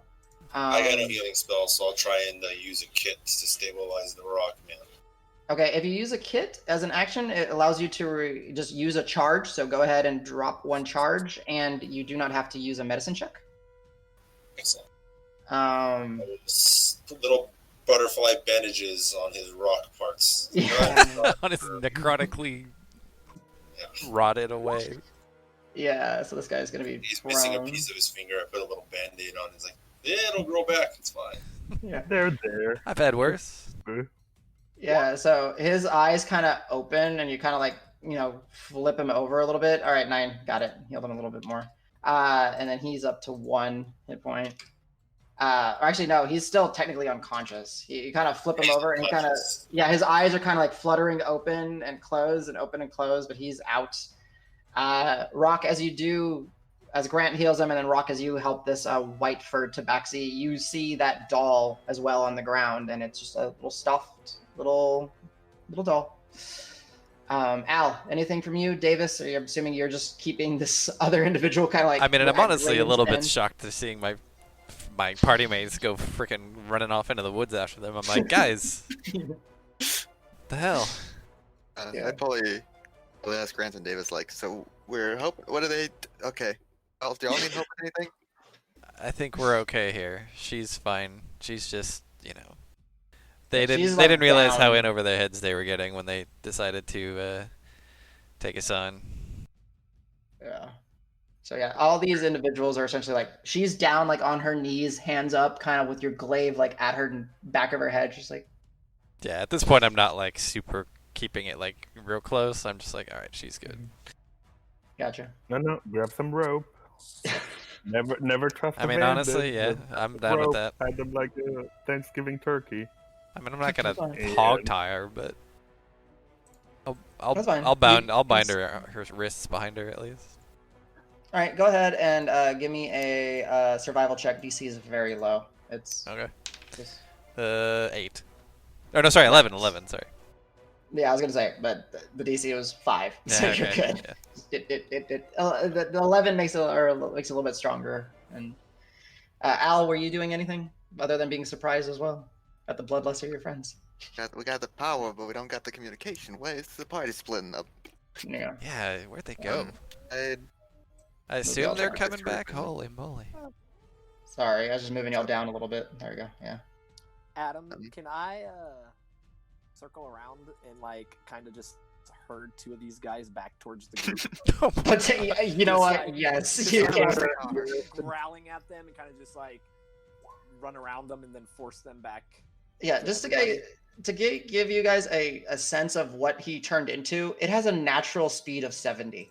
This thing is fast. My This thing God. is bulking, just like an over, like its shoulders. Like let's zoom in, just so you guys can see the image.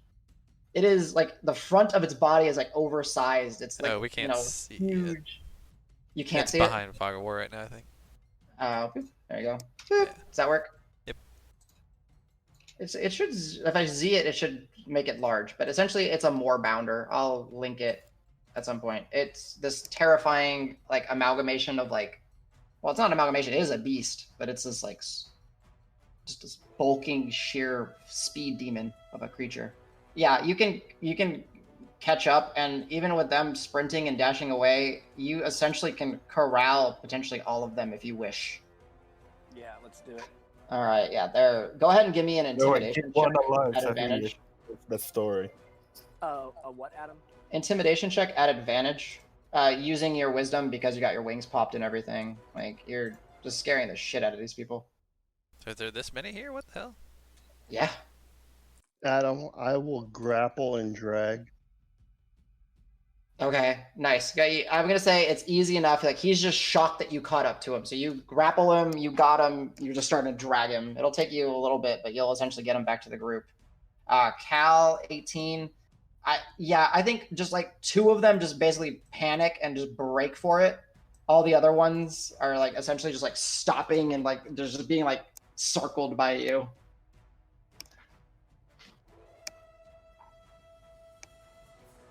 So yeah, unless if you want to let these other two go, Cal, you essentially have the rest of the the Black Purse bandits.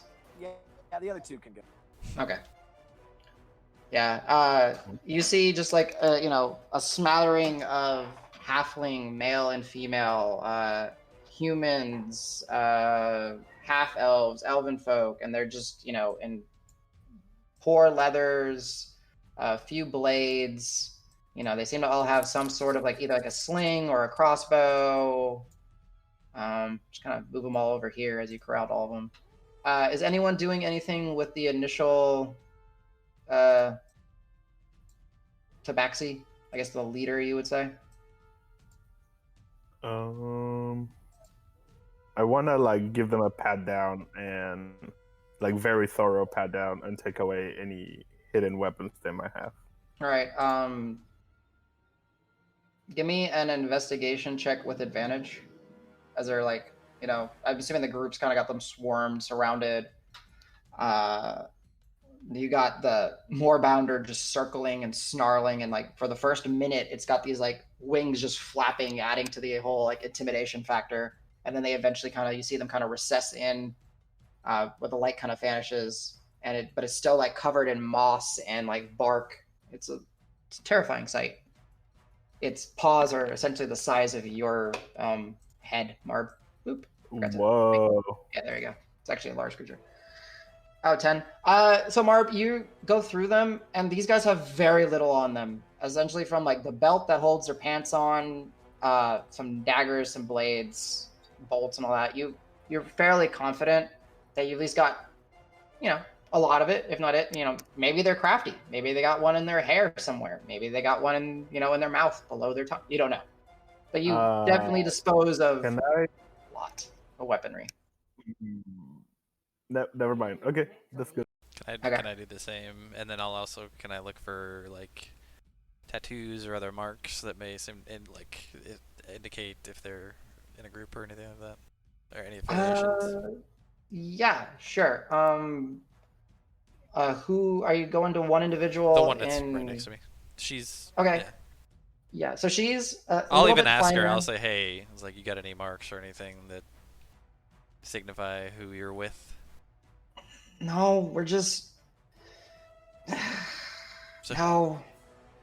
So who are you? The Black Purse. Yeah, that means nothing to me. I've never heard of that.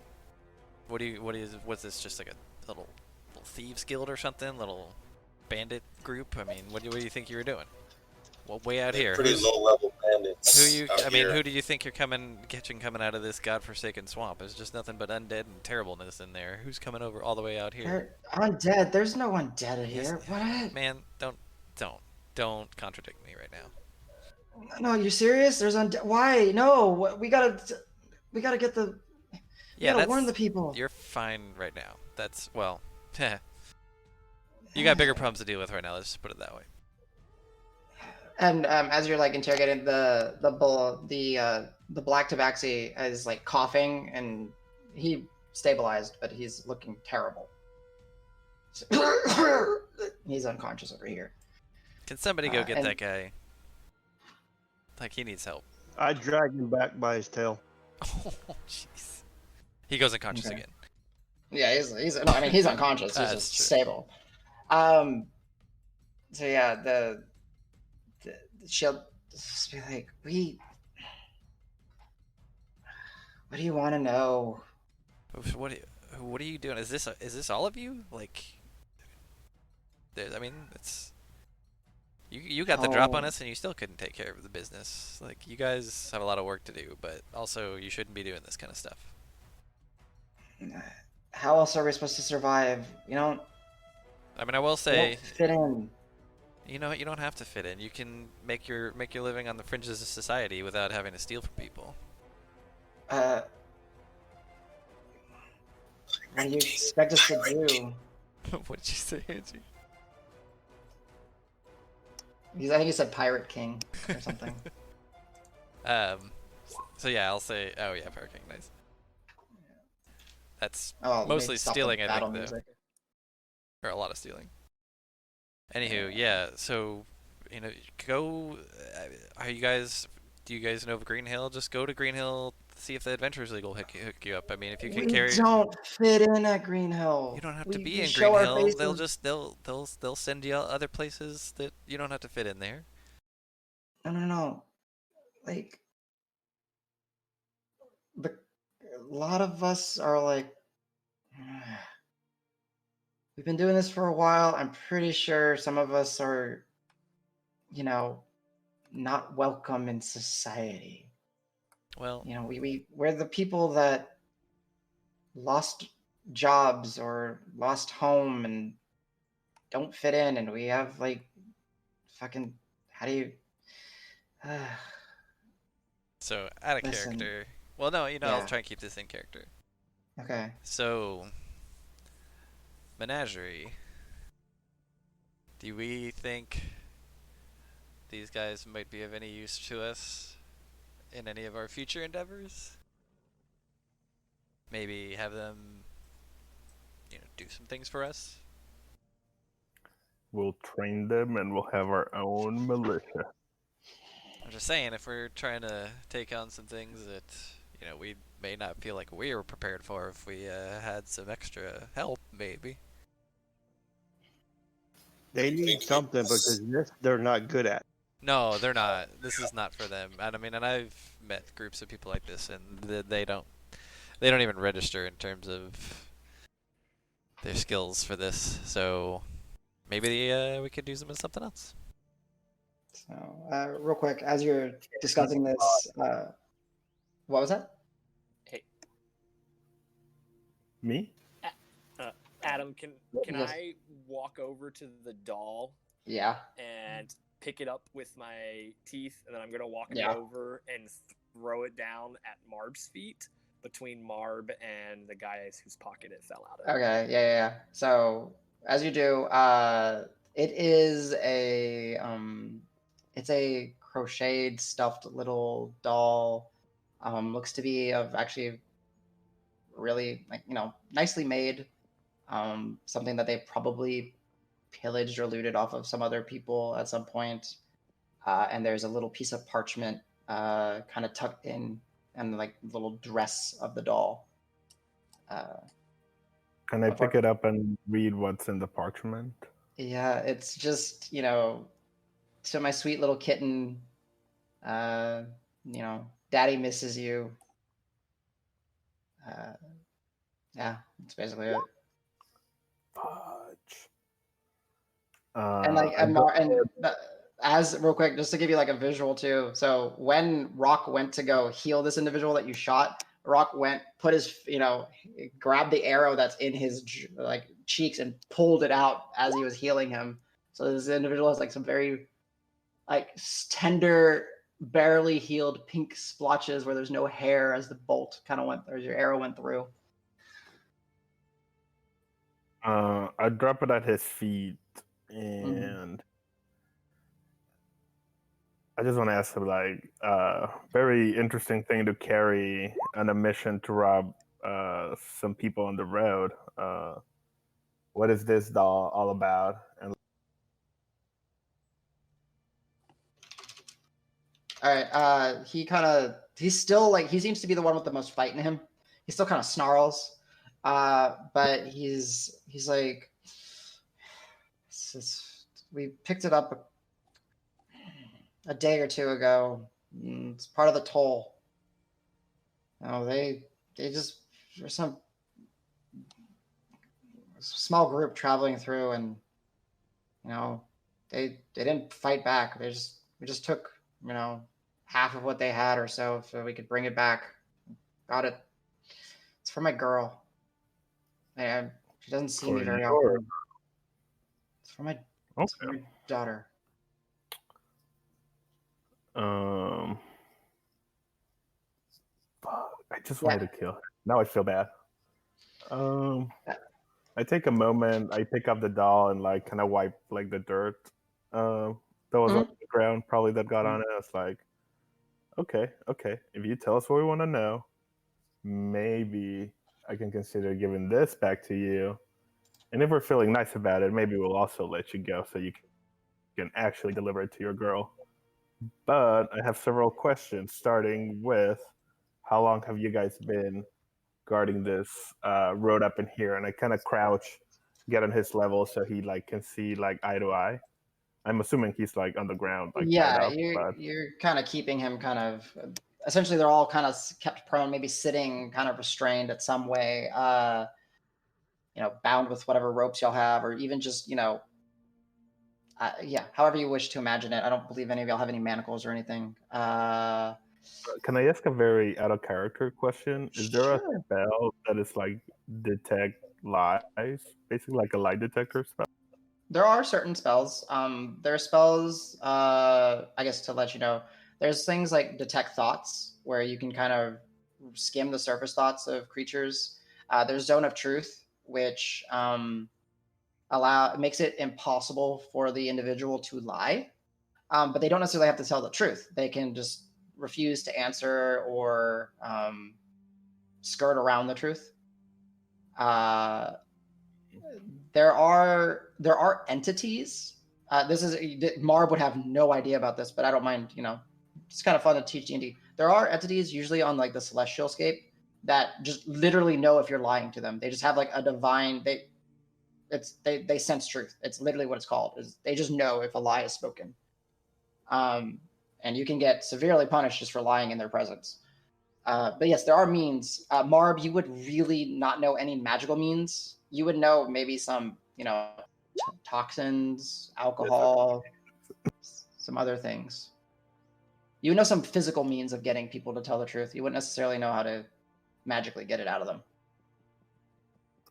Okay, I wanted to avoid the hard road because, I mean, he has a little girl, but you can always talk to them and read his, you can always read his, facial expressions, his mannerisms. You can essentially do an insight check if that's what you're looking to do. Let's try to read him. Sweet. I'll just point to the group that Cal kind of like rounded up, and I'll tell him like dead serious, like for every lie that I think you're telling me, and I put emphasis on like think. And like let it hang. I said like I'm gonna start killing one of them, starting by the guy on the left. He kind of looks the ugliest, but okay, let's get back to this. All right, there you go. How long have you been? Yeah, exactly. That guy's the first one to go down. And I tell him like, okay, start talking, or I mean, we almost killed you all and brought you back to like semi-stable health. So, what do you want to know? How long have you been in here? Some of the people, 6. I think some of the original people, a year and a half, maybe Okay. 2. My Uh, my siblings and I are not nearly as long. I think 6 months. Siblings. Oh, this is the Tabaxi talking. Can you point to whoever's been here the longest?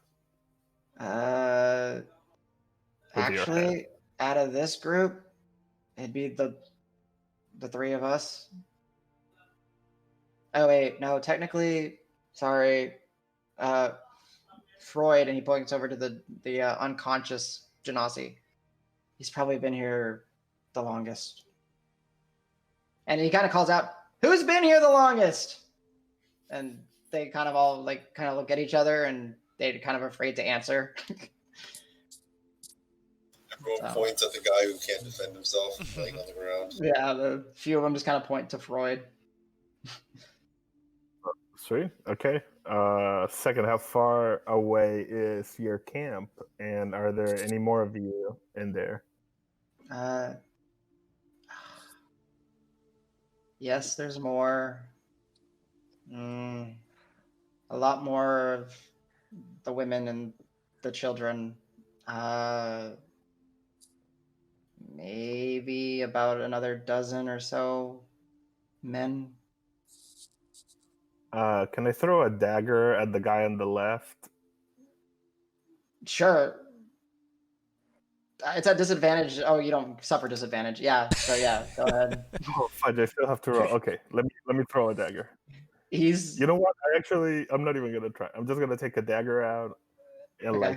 pretend that I'm gonna fling it, and then just look at him. And Yeah, say, he like, kind of. "Man, I need a lot more detailed information, or someone's gonna get a knife through the eye, and believe me, it's gonna be on you. I need some locations, orientation to get to your camp. Exactly. We don't care about women and children. We're not gonna hurt them. We only fought back because you guys attacked us. Yeah. But I want to make sure it's not gonna happen again to us or to anyone coming down this road." The anyone part, not my decision. You'd have to talk to the. Listen, heck. Talk to The people. Sorry. I mean, you're part of it, so he'll say, "There's a group that I don't really see them very often. They're there. They seem to be like the leader. They seem to have been the ones that established. There's an old, rundown bog over here, and there's a barn, and then we just kind of built a shanty town around it. We just kind of survive. We help each other. Honestly, we travel about a couple hours to these little dirt trails, and we patrol them, and we keep them safe from other people, and we collect a toll. That's all. I know. We use that toll to be able to survive. I get it. Like, you're just survivors, but you are literally living in a land you can farm, fish. I'm pretty sure the people in town fish, and they have a living out of that. And if you already have a town established, what about some trading and stuff? Believe me, I'd be the first one to go about murdering and stabbing people. Yes, you would. Absolutely. But when you're stealing little dolls out of passing caravans, man, come on! You have a big group of people here. It's a good life. If you wanna do more murdering, sign up for the Adventurers Guild. Okay, let's have a real conversation here. And I kind of sit down on the ground, look him in the eye, and it's like, buddy, think about your little girl. Seriously, what if she was here with you? What if she grows up to be a bandit, and then another group like us comes around that is not as nice and decides to kill you all the way? You want that life for your little girl? Amara will kind of pipe up and be like, "That's really no life for anyone." And he's got a point. If you have so many people, can't y'all work together on other things? Very nice. Marb, he'll like the sister, the one that's with Davis and Al, will kind of say, you know, we don't go to Green Hill because there's probably wanted posters for more than half of the people. For what? What did you When guys there's do? Sure doesn't steal anything because you guys suck at it. Most of the time, we're pretty successful. So what kind of toll do you charge normally? Half of what they carry. So what does that usually get you? Like a gold? If we're lucky, yeah, maybe a gold piece, maybe some new leathers, a nice bag, a fishing net, you know. I don't know, we got a horse. So how do you spend this? times. How do you spend this gold that you guys get? Some of the women and the children go to the towns and trade. I really think you should listen to my friend here. He's been giving you some really good advice. Yeah. Well, You can turn yourself around. You can turn away from this kind of life and make a better life for Your yourself. Here, I'll make it easier. We have all of you tied up, so we either drag all 10, 12 of you back into town with us and turn you into the police, or The cause. whatever version of the police costs. And then you're not going to see your little girl or anyone back in camp for probably the rest of your life if they don't kill you right there in the spot. Or we read peaceful resolution. You go back to your village. I'm going to call it a village. And swear to me, right here, right now, that no one from that village will ever rob down this road, or else we'll come back and kill you all. How about that? And since we have connections with the cause, we can put in a good order for you guys, and maybe you can show your faces in town again. Maybe they'll be as forgiving as we will, as long as you agree to what my friend here is saying. why? How are you so? For what? Listen, all of us, I'm sure, have had colored pasts that we're trying to get past certain things here and there.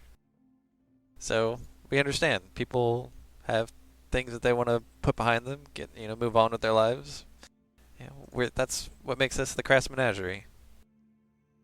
Like we may stick out a little bit, but we ultimately like to do the right thing.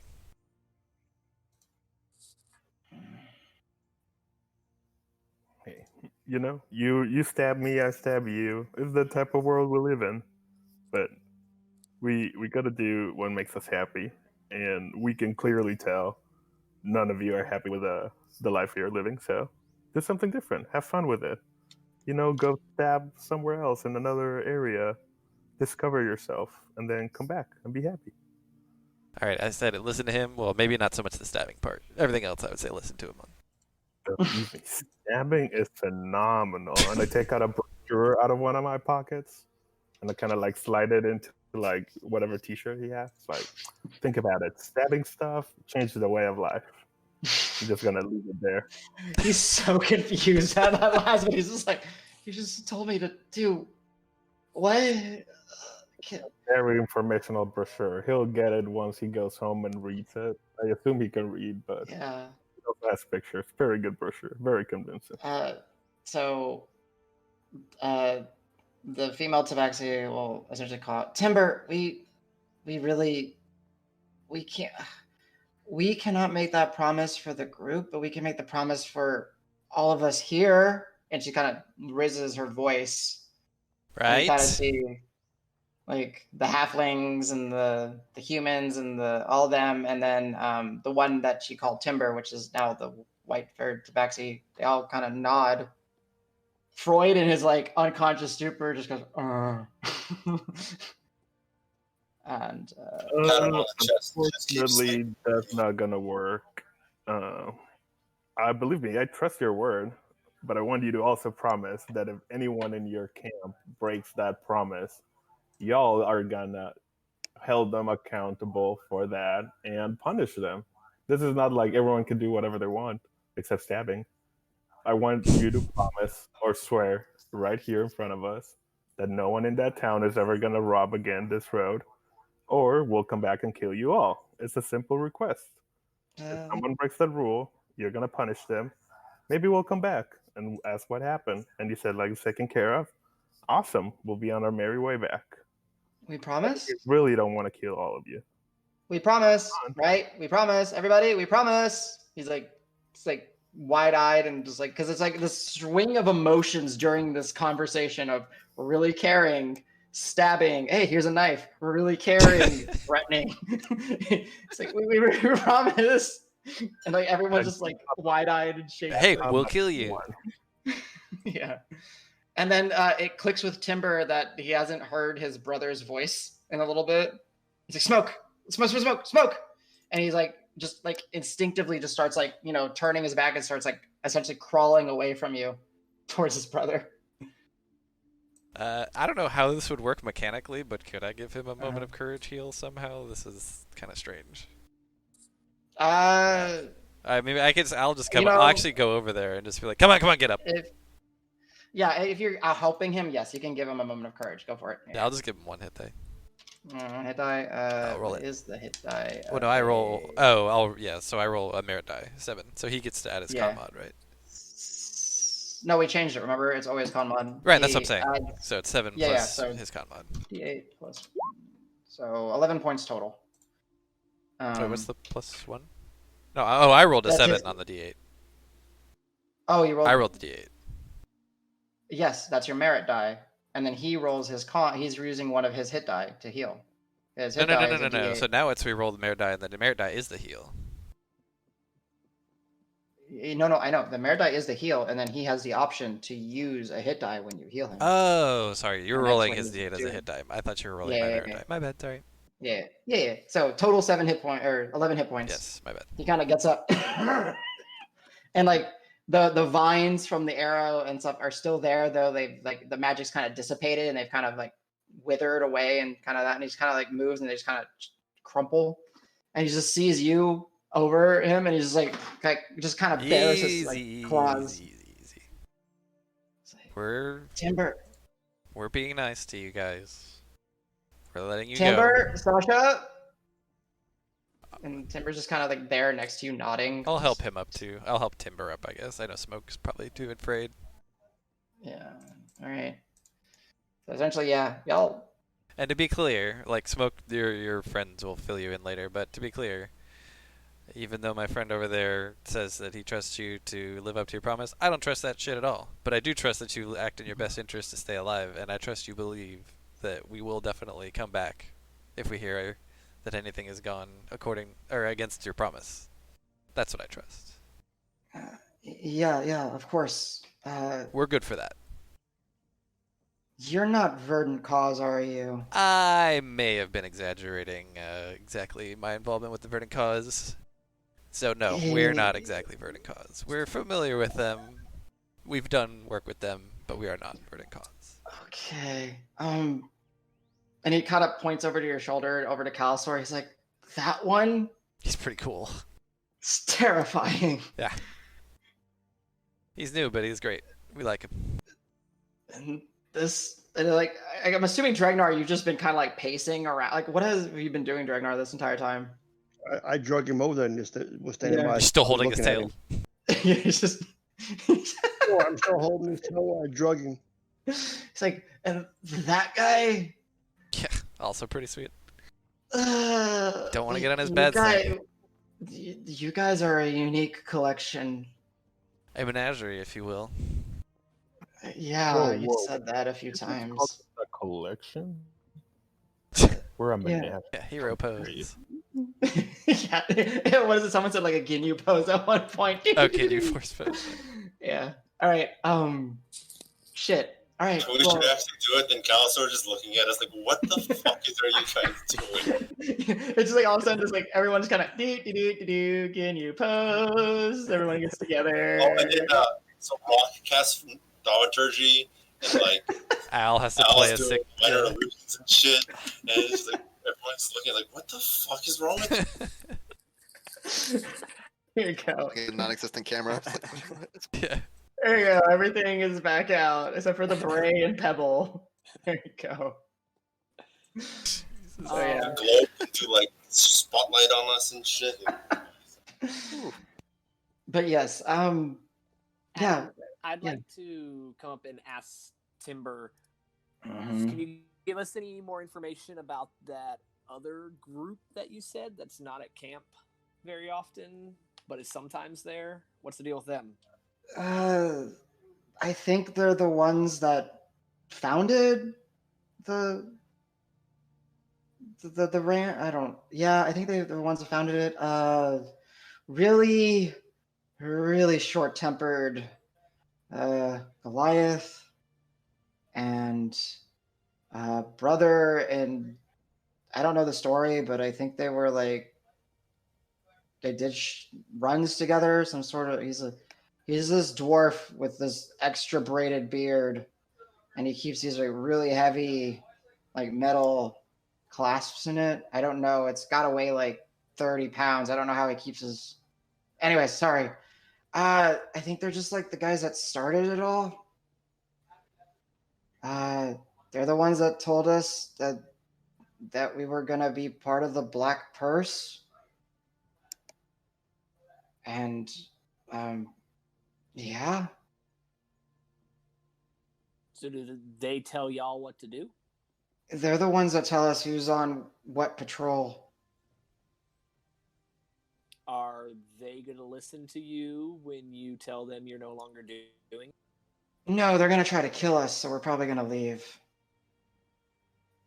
You can always try to kill them back. I don't know. We're gonna talk to him. I mean, we outnumber him, but those two. But I don't know how. And he starts picking up his voice. I don't know how loyal everyone is to them. And then you can kind of see like the halfling and the ones that are. We'll stand up against him. We promise. Do I? Well, yeah. I guess I want to kind of just insight check the smoke. I guess. Absolutely. Yeah. Okay. Go for it. Ooh, that's much better. 23.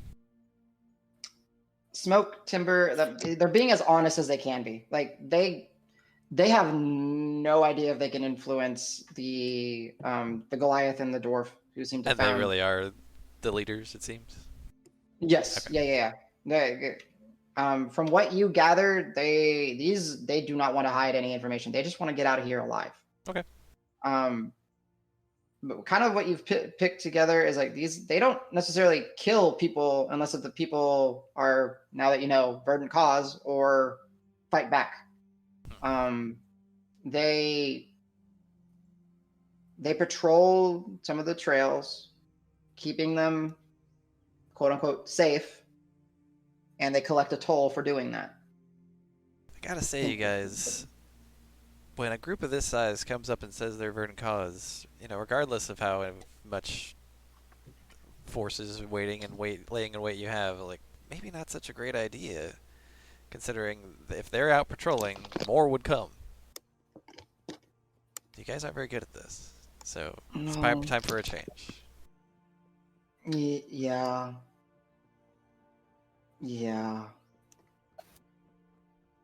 I mean, life sucks. Believe me, I get it. Just more than you know, I get it. Just gonna insight check you real quick. Sure. I mean, you know I wouldn't be rolling a deception check. No, yeah. No, I know. I just want to see how much he actually, Gotcha. You know, yeah, he kind of like makes solid eye contact with you. Yeah, and I'll make it right back and just be like, mm-hmm. You can turn this, or you can turn yourself around. You can change your life. You can make a new life for yourself. Yeah. Leave it. Okay. Is there anything else we can tell you guys? Or are we headed the right way back to Green Hill? Because that's where we're headed. Yeah, this path will go. You won't make it today. Are we gonna face any more trouble on the road? Any other groups like you guys? Not Black Purse, at least. We kind of keep this I don't know. I can't. Between here and Green Hills, or any other spots that you guys don't, Maybe. or the No, cause not that doesn't we have? know. No, I don't think so. I think you should, I mean, short of maybe some angry critters at night, I, I don't think you'll run into anything else. All right, thank you. Stay away Appreciate from the it. water. Oh, Yeah, okay. yes, Dregnar? Just out of game, going back to something I said before, I'm going to ask okay. this question. I'm sorry if I missed it. No. I'll ask Smoke and Mhm. Timber, since you guys have been messing around in this area, around the mills and all that, have you guys seen any weird happenings that are out of the normal around the mills? Nice. Actually, well, we try to keep away from them, but once in a while okay, we're to be honest. Once in a while we go and we raid them just to get supplies. You know. Yeah, actually, I don't know how to put it. There's some of them have just kind of felt different. Like, there's apparently some people have reported seeing like lights and stuff coming from the mills at night. Okay, But not like torchlight, ask- like light. Wave at Davis for the map. yeah, I was asked Davis for the map. Say, can you point it out on the map? Yeah, I'll produce the map. Kind of looks, and he's like, and he kind of calls out. He's like, Brion, come here. And you see this one individual kind of like try to stand up, but he's a little bound, and he kind of starts kind of wobbling over. He's like, where did you and Bobby see the? And he's like, it looks, and he kind of points like on the map, like as if you were to go north up to a couple of the hills. It's, I can't remember the detailing on the map, but it's, if it would be, it's like one of the first rows of windmills that you would see kind of starting to crop up on the hills. And he just says, that one and the one over to the left over here. We'll mark them. And yeah, I will thank him and hand him 5 gold. Damn. his eyes just kind of, what? Thank you. Just feed gotta say, the just children. smile and yeah, just take your money and be happy. Okay. He kind of starts like hobbling, like not even like being told. He just kind of goes back and sits with the group. Just he knows not to try to run or anything. All right, go ahead and mark off that 5 gold. Grant and whoever used the healer's kit, make sure you mark off the healer's kit, spells, all that. So yes, is there any other information you guys would like to get, or would you like to take a little break? Can I just ask them real Rough directions to the camp. To their Rough direction to our Yeah, camp? to their camp Oh, from shit. here. Okay. Can use the map if needed. We do have a map. Yeah. I mean, it's a Yeah. big map, I think, for this area. It might Yeah, be hard it's to huge. just. Yeah. So they'll say, Crookback is, and the first time you hear him say it, it's called Crookback. Crookback is, I would say, an hour through the woods off the trail. Maybe not even an hour. You guys seem like you know how to travel. For you guys, 45 minutes off the trail, just south. It's so close. Do we need to go take care of the Goliath and the? I wanted to ask what were the name of the Goliath and the Dwarf. Do they happen to know them? We might hear more about them in town and stuff too. All I know is that I've heard that one of them is Bart, and the other one they just refer to as the Fist. Bart, B-A-R-T.